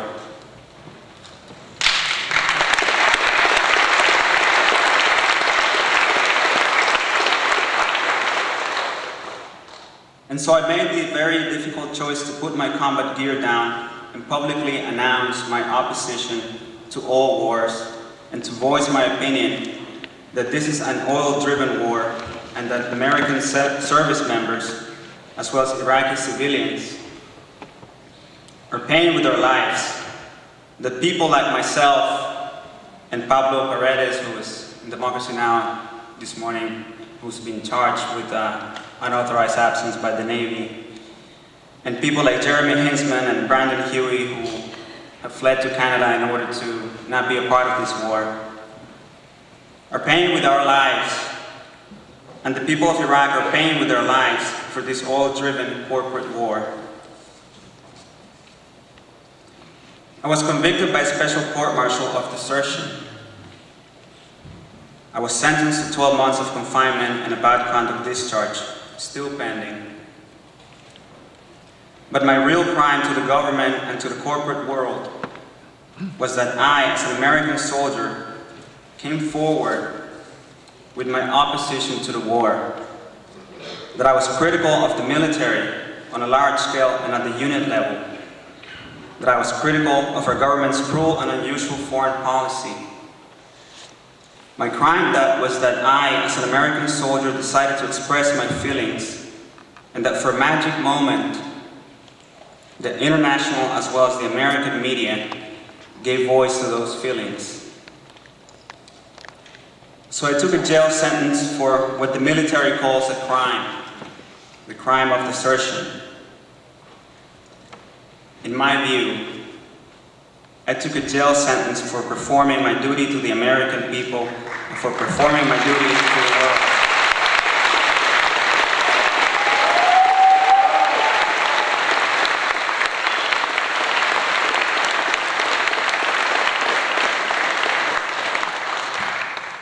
My duty, if not as a soldier, as a human being. And so as a soldier, I am told, I may well have opened a door for others to follow. I may well have opened a door for others to voice their dissent, or to become conscientious objectors, to give their physical freedom in exchange for their spiritual freedom. Some 2 years ago, perhaps 2.5 years ago, I did not care enough. I was not performing my duty as a human being because I was living in a comfort zone. As a college student, as a Barnes & Noble intellectual, and a suit of Starbucks bohemian. The war in Afghanistan was far away from my apartment, my beautiful apartment, only 2 blocks away from the beach. It wasn't until my National Guard unit was activated that I became aware of what was taking place around me. But around me back then meant in my unit. Around me meant my family and the possibility of not seeing my daughter again. The possibility of dying in a war far, far away. Today, around me means anywhere in the world. And the war is not far away in Iraq or Afghanistan, but deep within me. Even as the war disrupted my comfortable life and affected me in a very personal way, no longer as a civilian living in a bubble, unattached to the suffering of other human beings. Even as the war affected me as an infantry soldier in a combat zone, I still decided to do the easy thing, which for a soldier at war is to push moral principles aside and follow orders, however infamous and criminal. Because there's great fear in the hearts of soldiers at war to disobey a military order. Soldiers can very easily push aside moral values at war to follow commands. We rather take our chances in combat than disobey our leaders, and out of fear we do things against our better judgment, at the risk of losing our lives, and even worse, at the risk of losing our humanity. For a long time, I put my humanity on hold to follow orders. My principles pushed to the back of my head, where they would not interfere with the fear of disobeying, or the will to survive at any cost. One thinks humanity can be put on hold until the war is put behind. But the war is never put behind. It stays with us. God knows the war is still with me.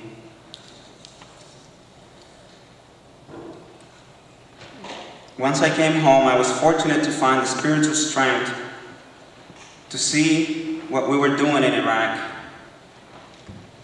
I had the clarity of mind to see the evil of war is not exclusive to the war in Iraq. Given my experience as a soldier, it is my opinion that there is no such thing as a just war.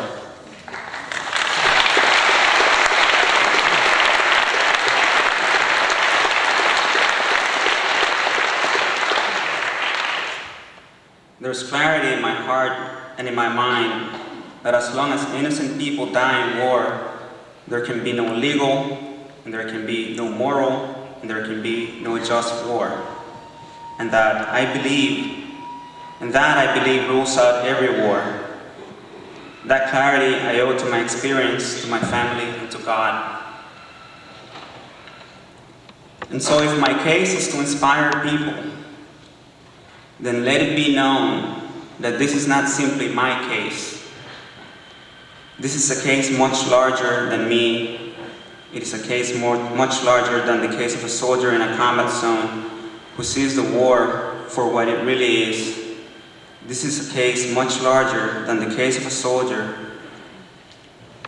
who sees the face of the war that the mainstream media refuses to show to the American people. This is a case larger than the case of a conscientious objector.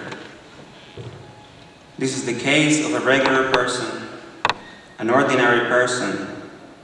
This is the case of an individual like any other who decided to follow his conscience. I found my conscience, but I also kept my silence for way too long. And if I am to be an example, let me be an example not only of what should be done, but also of what should not be done. Being here tonight is my pleasure and my honor, but it is also my duty to humanity. Freeing and speaking my mind is my moral obligation to America and to the world. Tonight we're here to celebrate the paperback edition of Exception to the Rulers and to celebrate independent media. I want to thank Amy and David and the people at Democracy Now! And the people in independent media for inviting me and for giving a voice to an ordinary person like myself, for going, as Amy says, where the silence is, and for never failing to perform your duty to humanity. Thank you.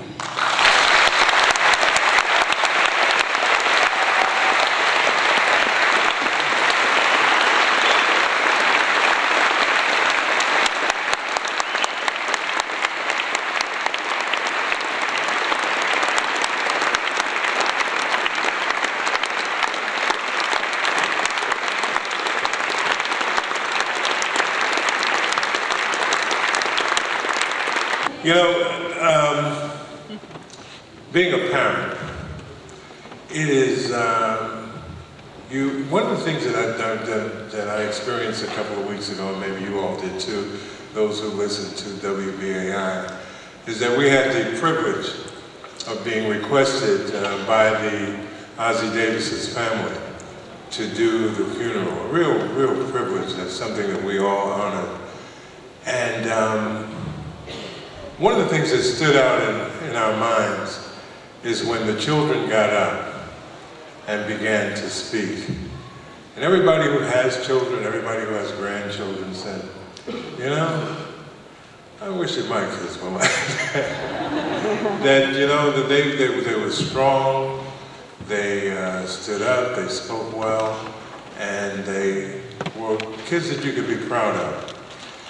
And Amy Goodman's mom has a lot to be proud of. Because she has two children. I mean, she has more than that, but these two in particular have collaborated long before they came out with a book. I met David during one of the wake-up call programs when he came in with a very loud little girl who, how old is she now? 13. She was about 5 years old, and she came in singing Inku Se Se Kela, the South African national anthem, and which means that there's another troublemaker brewing in the wings. But David Goodman, we don't hear much about David, but he has been working a lot.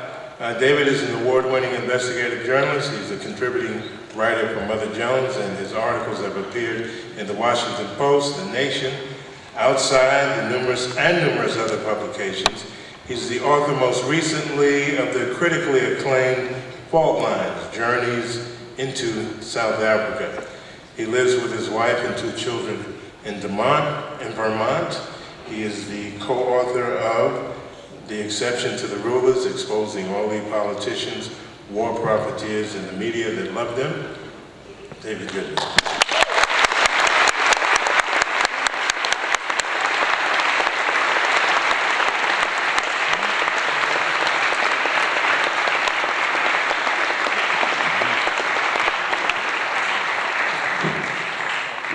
Thank you. It's great to be here in New York. A year ago, we were at Cooper Union on a similarly miserable weather night, made all the more so by the fact that the place was packed and there were people lining up outside, standing in the rain, who couldn't get in.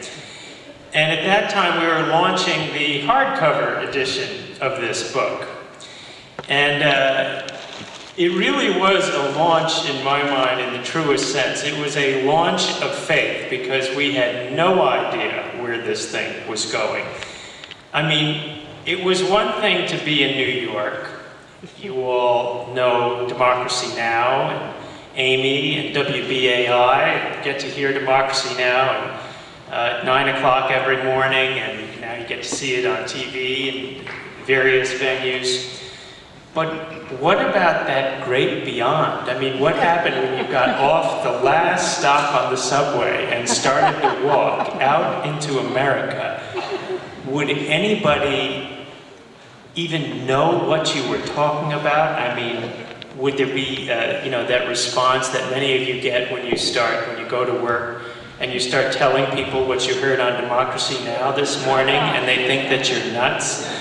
And they sort of start backing up and trying to get back to their office to close the door. I mean, would that be the response out there? Now, I know that Democracy Now! Every day, Amy talks about, at first it was 200 stations, then 250, now we're up to 330 stations. Wonderful.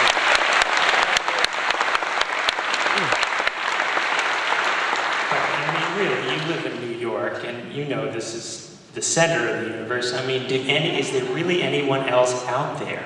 So we set out to find out on what evolved into, it was over 100 cities by the end. We didn't mean it to be that way, and it has to be said that it was Amy who persevered for the entire length of that. I was coming and going, having a family to dart back and forth to in Vermont to remind themselves that I existed. So this tour was a celebration, and it was a celebration of independent media everywhere, of independent bookstores, which are really a threatened species and such an important part of our public space. And we have here tonight an independent bookstore who we're working with. And it was also a celebration of the work that everybody is doing in their communities, and of meeting remarkable people like Camilo Mejia. And I should point out his remarkable family. His aunts and grandmother are here tonight. We just met them.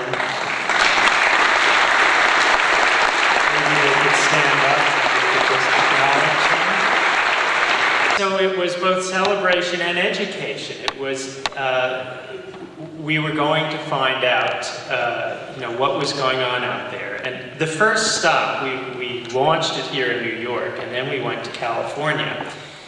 And we decided to do the West Coast launch of it in Fresno.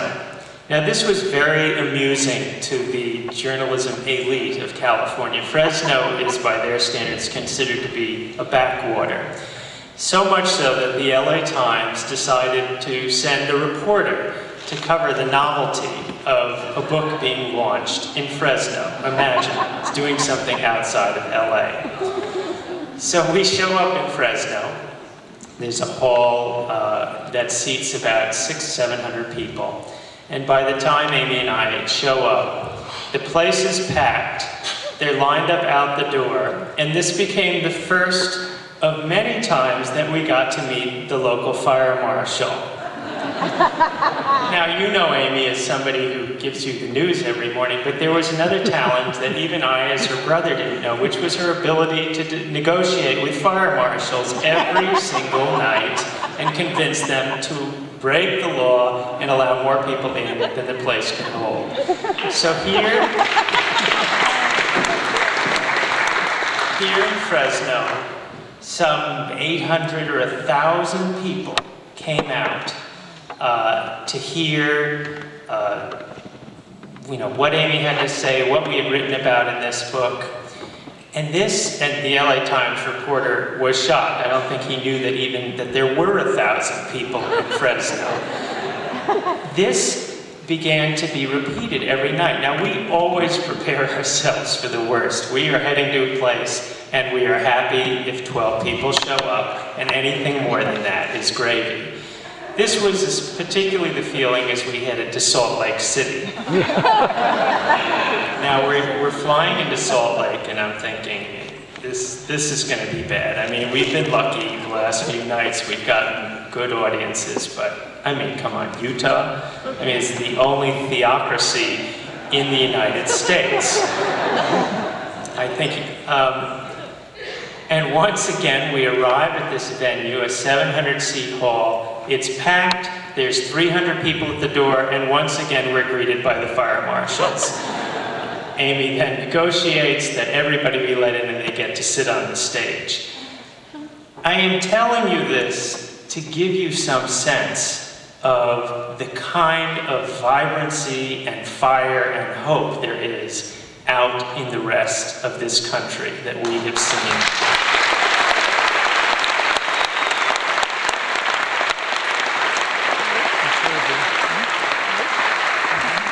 The other thing that gives me hope and also shocked the hell out of us is that the book has become a bestseller.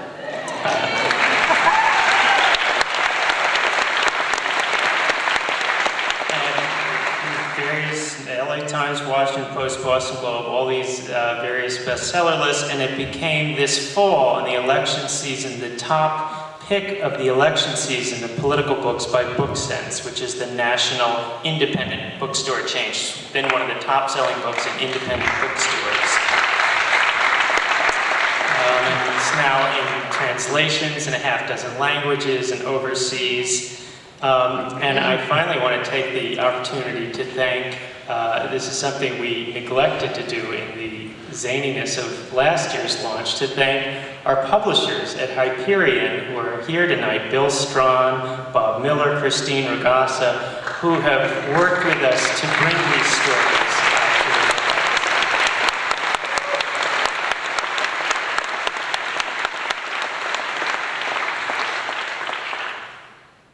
I would have to say that what we are seeing out there not only gives us hope, it should give you hope. And it speaks of the kind of hunger that there is for real information, real news, the straight story, for unembedded journalism to bring us the stories that we're seeing all around us. I think of what we do in this book and what Democracy Now! Does and what Bernard does on BAI is telling hidden stories. They're simply the stories that you should see and read and hear, but don't. They don't fit the script. They're out of step with the conventional wisdom. It's the world that you see all around you in your communities. You see it everywhere except in the news. I'll just give you a little vignette of the kind of thing I'm talking about that I experienced just a few days ago. I live in Vermont, as Bernard mentioned. In Vermont, the Iraq War is a local issue. It's a rural state. Half of the Vermont National Guard is now deployed in Iraq and Afghanistan. My state has suffered the highest fatality rate per capita of any state in the country. In my community, there are people coming and going from Iraq. We have these little announcements of a party welcoming somebody home. You know people who are coming and going. The Iraq War has affected virtually every community.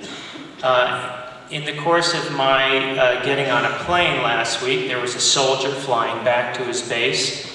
And also, our plane had to wait at takeoff as F-16s from the Vermont Air National Guard took off and were taking off and landing at the Burlington Airport. And in fact, the sight of fighter jets overhead is a normal sight from my home. That's just what's normal now, seeing F-16 fighter jets flying overhead at the airport, soldiers on planes. It also prompted my state in the last month to vote on resolutions. 50 towns voted to demand that the state legislature recall the Vermont National Guard from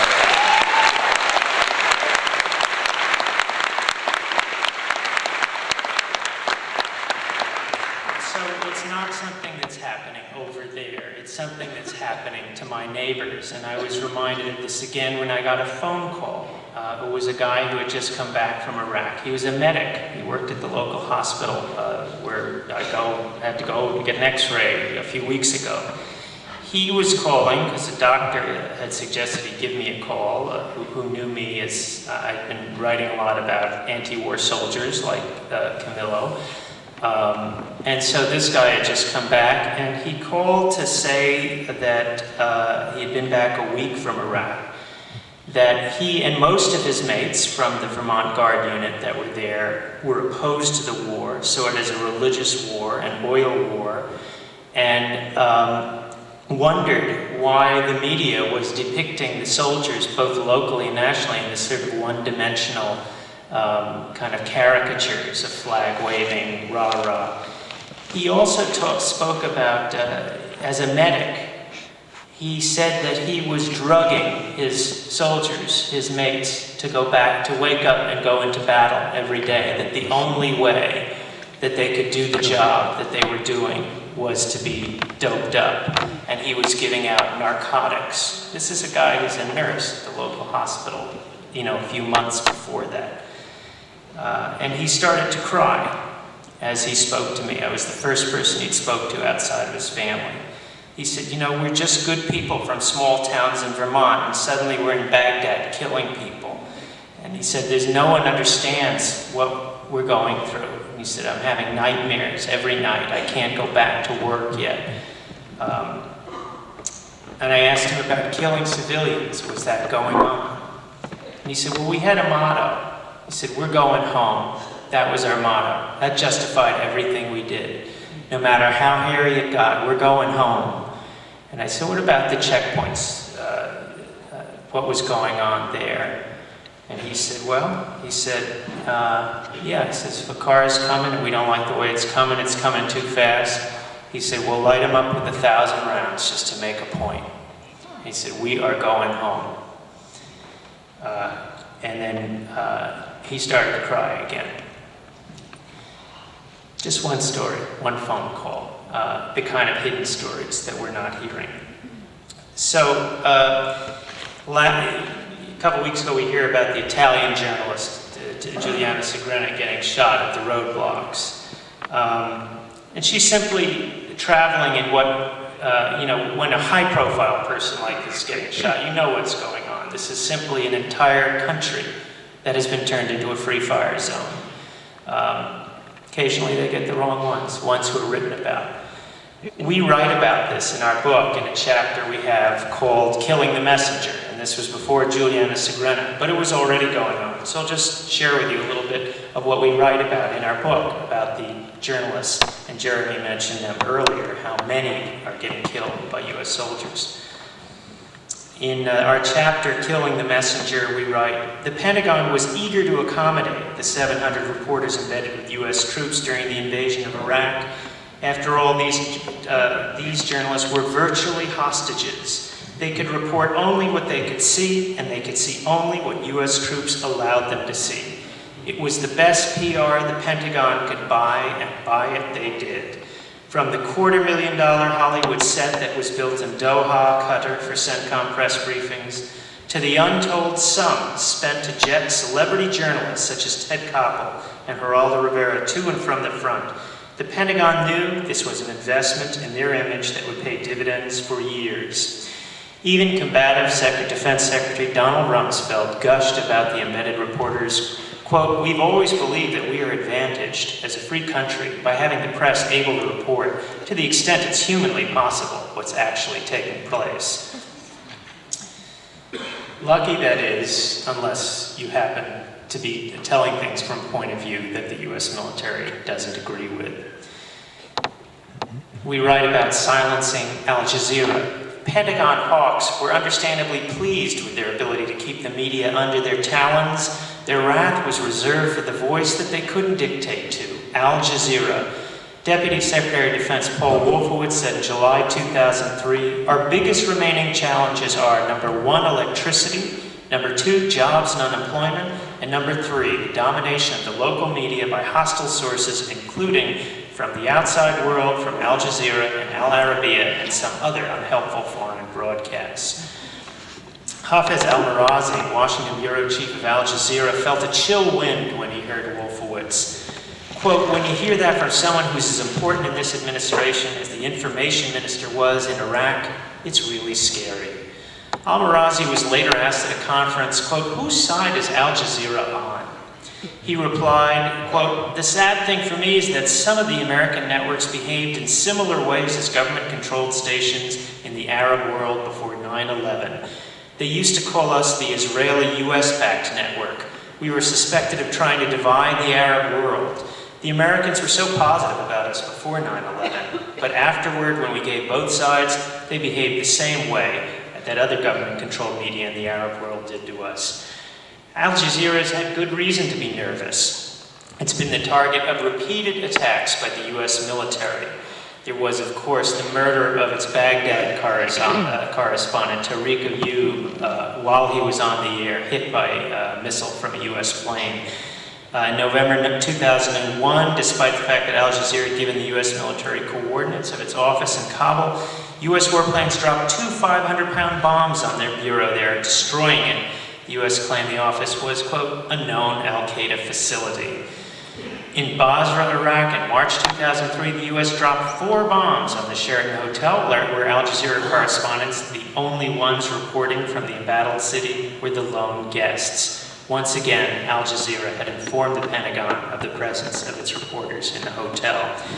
And of course, now that we have democracy in Iraq, with the US puppet regime in control there, what was one of their first acts upon taking charge? The US-backed Alawi government was to ban Al Jazeera and Al Arabiya from the airwaves because it was not doing what the US-controlled media was doing, which was simply giving the US government line.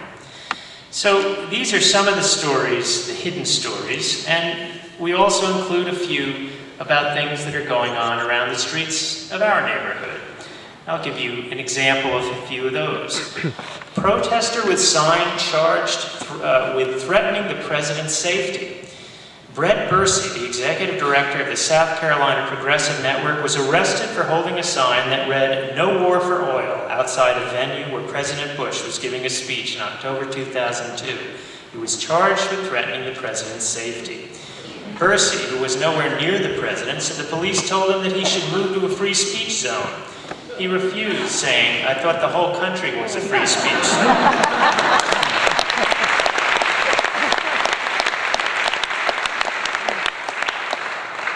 Cop hunts pacifist teacher.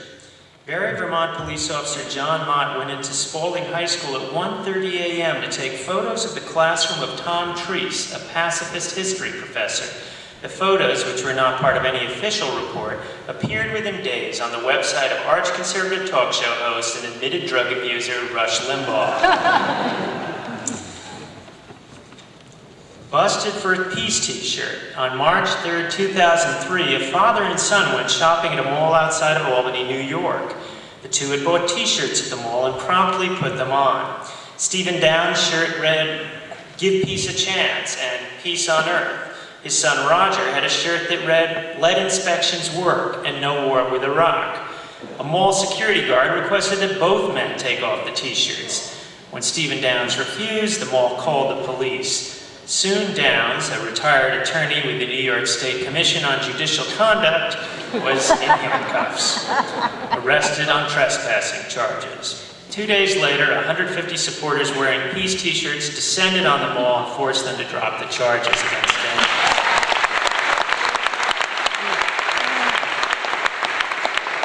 And finally, anti-war actor banned. Following actor Danny Glover's public criticism in November 2001 of the use of military tribunals, the Modesto, California City Council attempted to disinvite Glover as the featured speaker for the official celebration of Martin Luther King Day 2002. Glover wondered if King, who called the United States, quote, the greatest purveyor of violence in the world today, would have been invited to his own birthday party if he was still alive.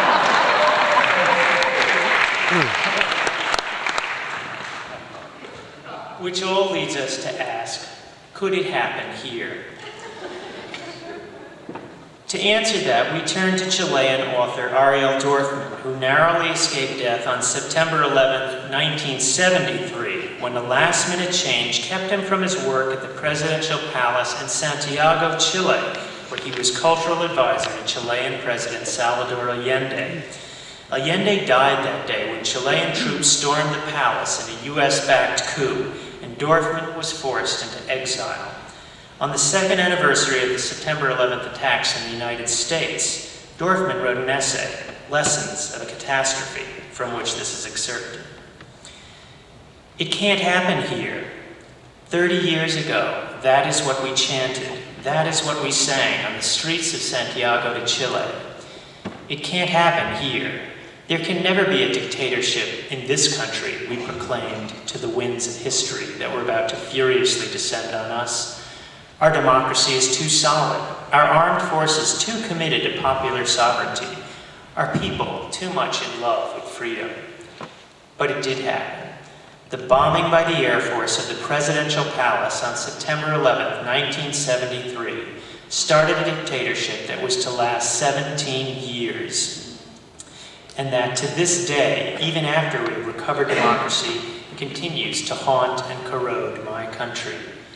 In the coming years, could something similar befall those nations with apparently stable democracy? Could the erosion of freedom that so many in Chile accepted as necessary find a perverse recurrence in the United States or India or Brazil, in France or Spain or Britain? What has transpired thus far in the 2 years since the disastrous attacks on New York and Washington is far from encouraging. We also thought, we also shouted, we also assured the planet, it cannot happen here. We also thought, on those not-so-remote streets of Santiago, that we could shut our eyes to the terrors that were awaiting us tomorrow. On a slightly different note, I figured I shouldn't leave before doing something that, as Amy's brother, just sharing with you a little bit about what it was like to grow up with Amy. The trouble started early in Goodman households. It began at least back in 7th grade when the home ec teacher called. It appears there was a problem with a sign that hung on the wall of the home ec room that Amy objected to. It said, "If we are not ladies, we are nothing." Amy apparently wanted to be nothing, and this caused a problem. The trouble continued later, and as I learned, you know Amy as this fearless person who never backs down and never, once she gets her teeth into something, doesn't let go.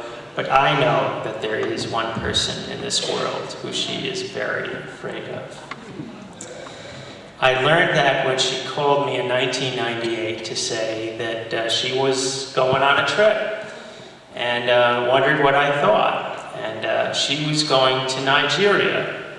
Very nice country, but not a nice place to visit in 1998 when it was ruled by dictators who were cracking heads of journalists who were coming to try and tell the story. Well, Amy and Jeremy wanted to take a little trip there to see what one of our American oil company, Chevron, was up to. And as she began to describe what she was going to do, it became clear that she had the trust of people on the ground who were going to be showing her around. In fact, Ken Saro-Wiwa's family, these murdered Nigerian human rights activists, their family was working with Amy and Jeremy.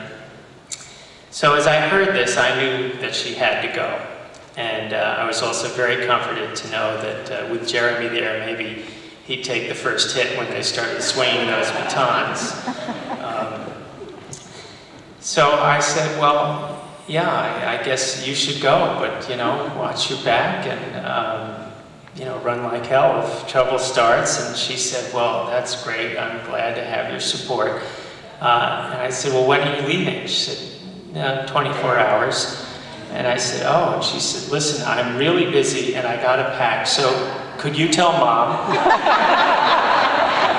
So on that note, since my mom has just celebrated her 75th birthday, I'd like her to come up and just to introduce you to her, the source of all the trouble.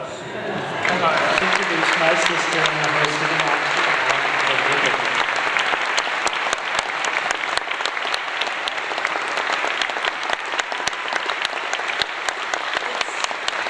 It's a great honor to be with you tonight. Thank you.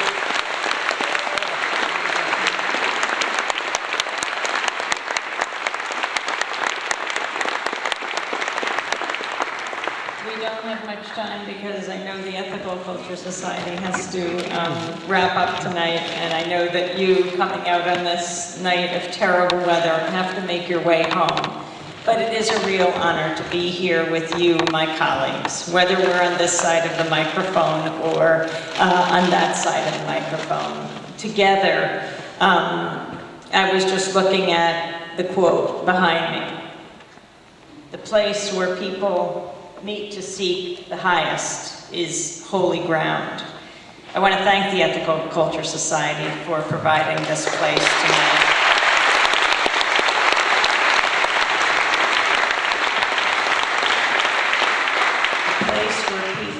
Meet to seek the highest is holy ground. I think WBAI is holy ground.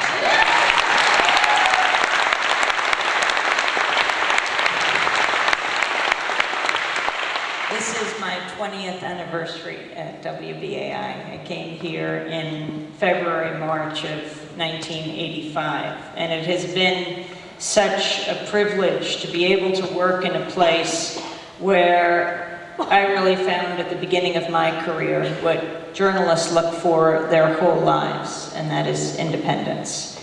And that is something we cannot take for granted, and we must preserve for generations to come.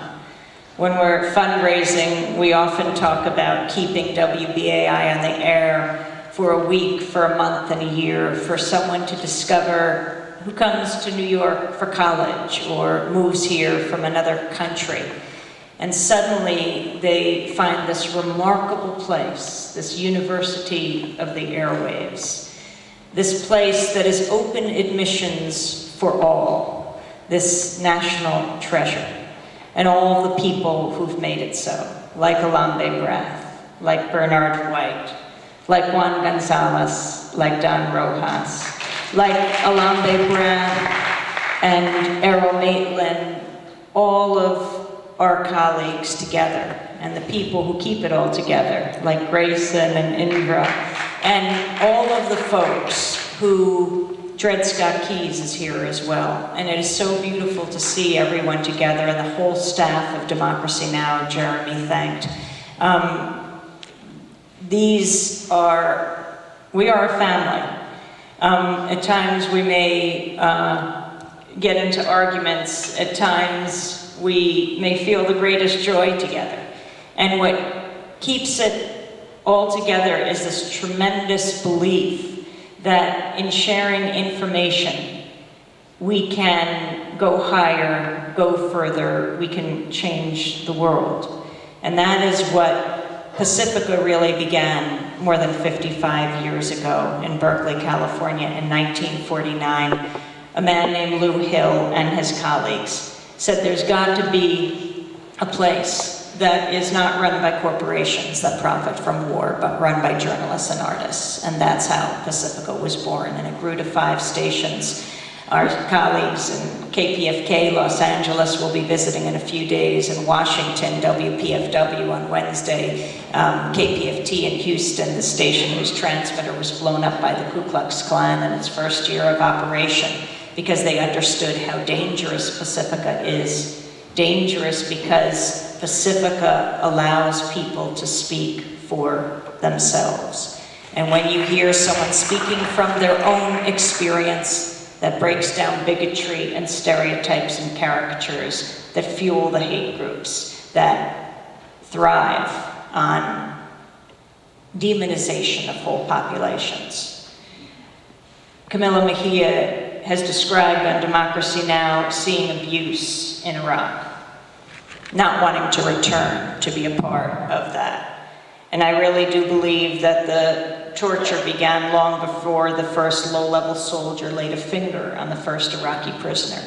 It began here at home, in a country where there are populations who are targeted that we can't hear from. It's always African Americans, but then now it's Arab Americans, Muslims, people of South Asian descent. And when you have an administration that demonizes these whole populations and a media that doesn't give voice to them, instead we hear the same small circle of pundits who know so little about so much explaining the world to us, then it makes it easier for young people to go off when they hear that there are tainted communities of people. It makes it just a little easier to do what this few have done. And unfortunately, we are learning that it is more and more. And it takes some very brave souls like Camilo facing what he did, going to prison to say no. The fact that he wanted to testify before Congress, but instead is the first soldier court-martialed and sent to prison. You have to ask, if we lived in a just society, who would be behind bars and who would be free?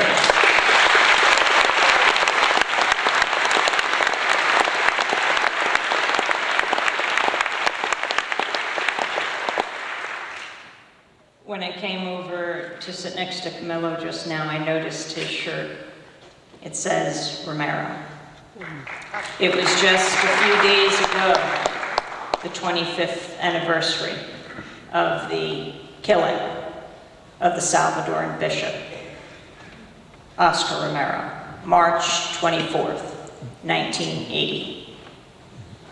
He had just given an address that was broadcast all over the country, given the homily at Mass. And this one he directed to the soldiers of his country. And he said, I beg you, I plead with you, I urge you, I order you to put down your arms. He was then assassinated. People in this country, understanding who it was who was involved in his killing, those trained at the Army School of the Americas at Fort Benning, Georgia, started to form a movement here, knowing that what had happened emanated from the most powerful country on earth, and led by Father Roy Bourgeois, who went to the School of the Americas. It has a new name now. He went there with a boombox with the tape of Archbishop Romero's last words, and he made his way onto the base, and he climbed a tree. It was nighttime. The soldiers who were being trained from Latin America were in their barracks, particularly large contingent from El Salvador. And he hit the play button of that boombox. And out came the words of Archbishop Romero. I urge you, I order you, I plead with you, I beg you to put down your arms.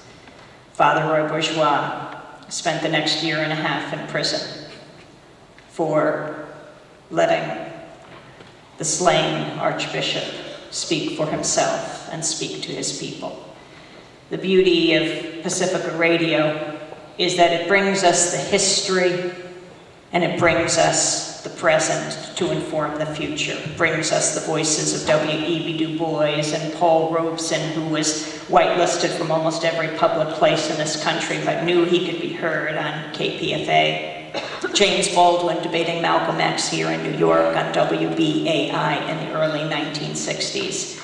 It is so important to keep these airwaves free. I'm only going to speak for a few more minutes, and then when David and I sign books, we'll do it over here. We can talk to you individually.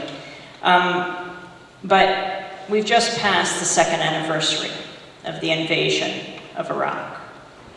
There were over 800 protests in this country alone.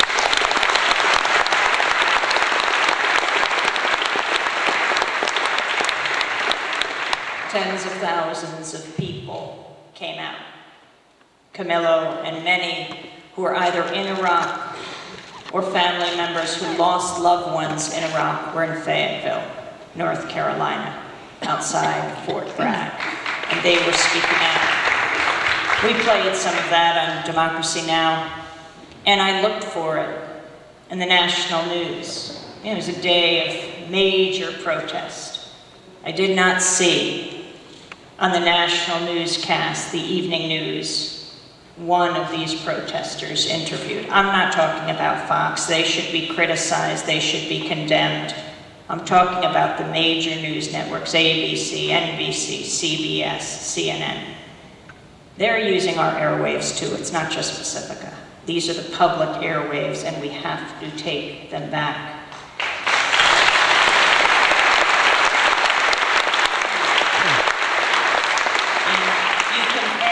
To what we've watched over the last 2 weeks, around-the-clock coverage of the protesters outside Terry Schiavo's hospice. This terribly unfortunate situation. We have the sense the country is divided, and yes, it is an agonizing story. But the country is not divided on this issue, no matter how painful it is. The overwhelming number of people in this country believe that this is a matter to be resolved by the family, consulting with their doctors, and if they have to go to the courts, but against the government, the Congress intervening. You wouldn't know that from the coverage. More than 80% of the people in this country, more than 60% of evangelicals feel this way. And yet, the reason we have a skewed sense of how people feel is the spotlight is on the couple dozen protesters outside that hospice being interviewed around the clock. If only there had been a fraction of that coverage on the second anniversary of the invasion.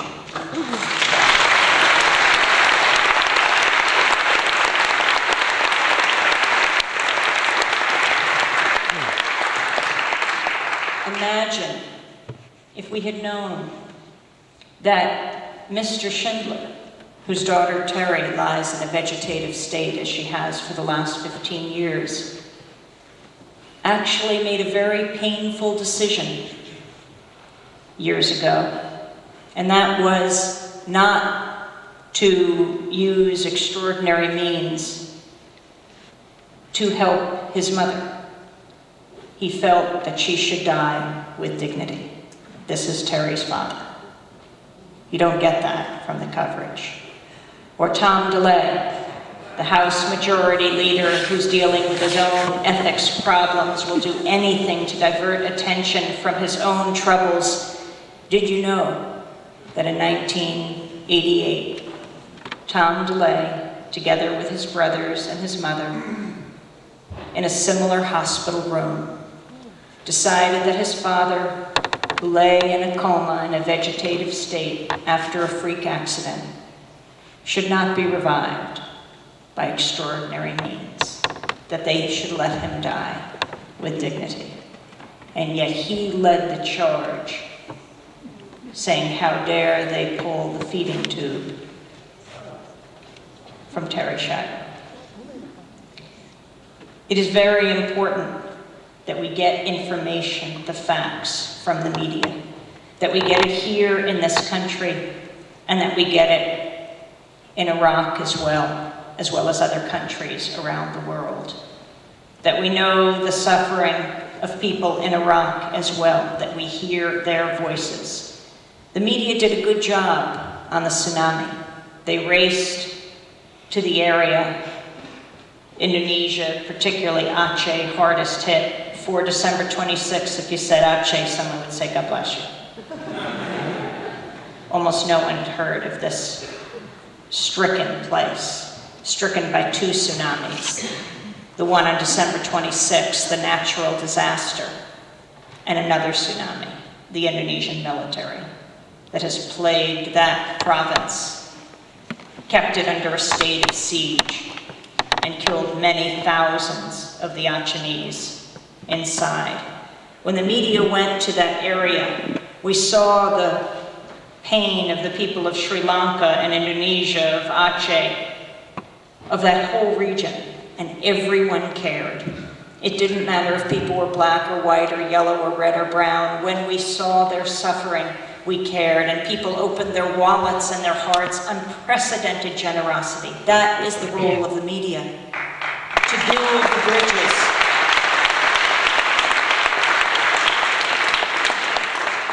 And yet what they didn't show us at that time, with that intense spotlight, was actually what is happening in Aceh. And even as Indonesia was forced to open that area to the outside world because all the aid groups were there and the international spotlight was focused on them, was the role of the Indonesian military and how it continues today.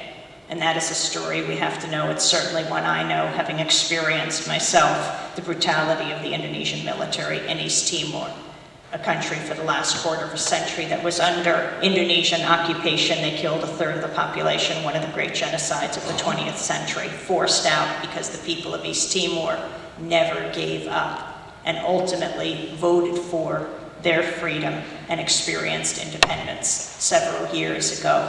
But that same Indonesian army is in Aceh right now.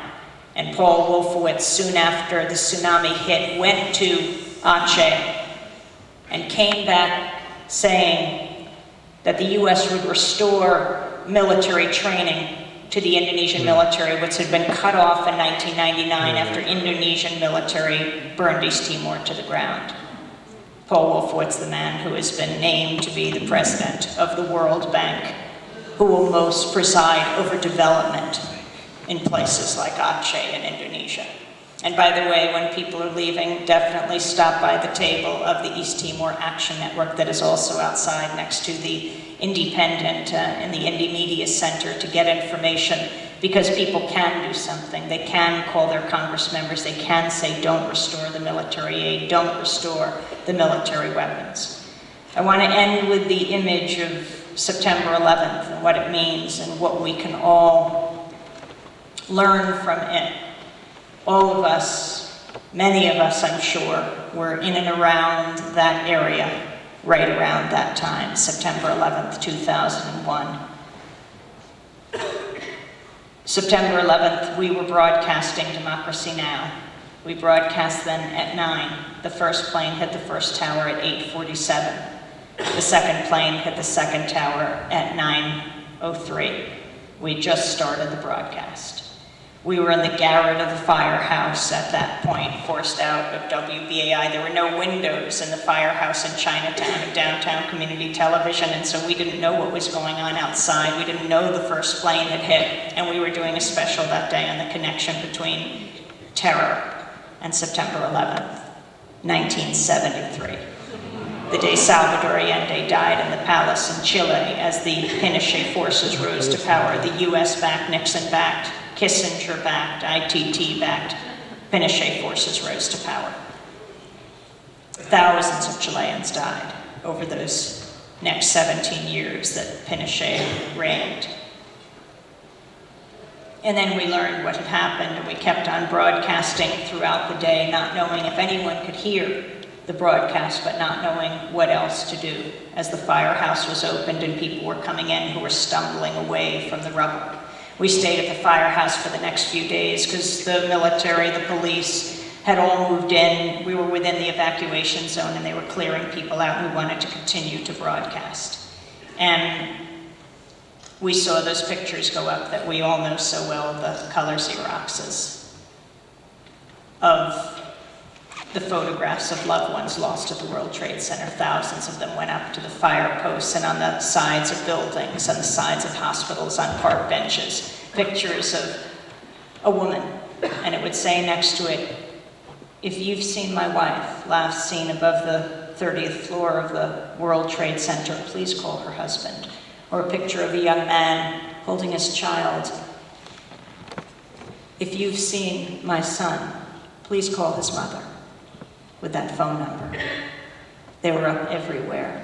And I thought how familiar these pictures were, similar to those carried on the placards of the mothers of the disappeared in Argentina as they walked the Plaza de Mayo. "Have you seen my grandson? Have you seen my granddaughter?" September 11th united us with people around the world against terror. And when President Bush came to Ground Zero and that chant went up around him, "USA, USA," that was repeated at the Republican National Convention, both on the floor of the convention, and they showed the video of that moment after September 11th, it really sent a chill through me. It's not that I didn't understand the sentiment, but that is not the answer to what happened on September 11th. The answer is a community united against terror around the world. Because September 11th, 2001 was not the first time September 11th related to terror. In Chile, 1973, September 11th, 1977, Steve Biko being beaten to death in the back of a van in South Africa by US-backed apartheid forces died in the early morning hours of September 12th. September 11th, 1990, Guatemalan anthropologist Myrna Mack died at the hands of US-backed Guatemalan security forces. September 11th, 1971 at Attica, the midst of the uprising. 2 days later, on September 13th, then New York Governor Nelson Rockefeller called out the New York state troopers, and they opened fire on the prisoners who were protesting prison conditions, and they killed 39 men, they critically wounded 88 others, and they injured hundreds of other people. And they also killed guards on that day. September 11th is not the first time that terror came to US soil. Ask any African American about slavery. Ask any Native American about what's happened in this country. But it is September 11th, 2001, a horrific moment. 3,000 people incinerated in an instant. We will never know actually how many people died on that day, because those who go uncounted in life go uncounted in death. And they're the undocumented workers who worked at the World Trade Center. And we should know all their names. We should know all their stories, because that's what dignifies a life. I think of Rita Lazar, who lost her brother Abe Zalmanowitz. Rita, whose son is Matthew Lazar, who wrote the history of Pacifica Radio. President Bush invoked Abe's story in his National Cathedral address after September 11th, and Rita said no. And she wrote a letter to the New York Times that actually got published. And she said even as she knew the worst pain of her life, it would only increase her suffering to know that a woman in Afghanistan would soon lose her brother. She said, "Not in my name, not in my brother's name."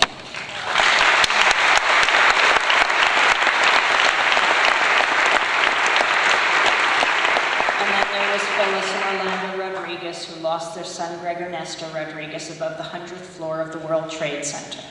They too wrote a letter that swirled around the internet as they hunkered down with their family, remembering Greg. They wrote a letter to President Bush. And in that letter they said it would only increase their suffering to know that a mother and father in Afghanistan would soon lose their son. They said, "Not in our name, not in our son's name." And this nationwide movement grew up around the country, not in our name. September 11th Families for Peaceful Tomorrows. You could see them sometimes on television describing their loved ones that were lost on September 11th. But when they moved from description to prescription, what should happen? Then the media moved to the terrorism experts to tell us what should happen. The Henry Kissingers and the Oliver Norths. Well, maybe they got it right. They are the experts in terrorism. It takes one to know one.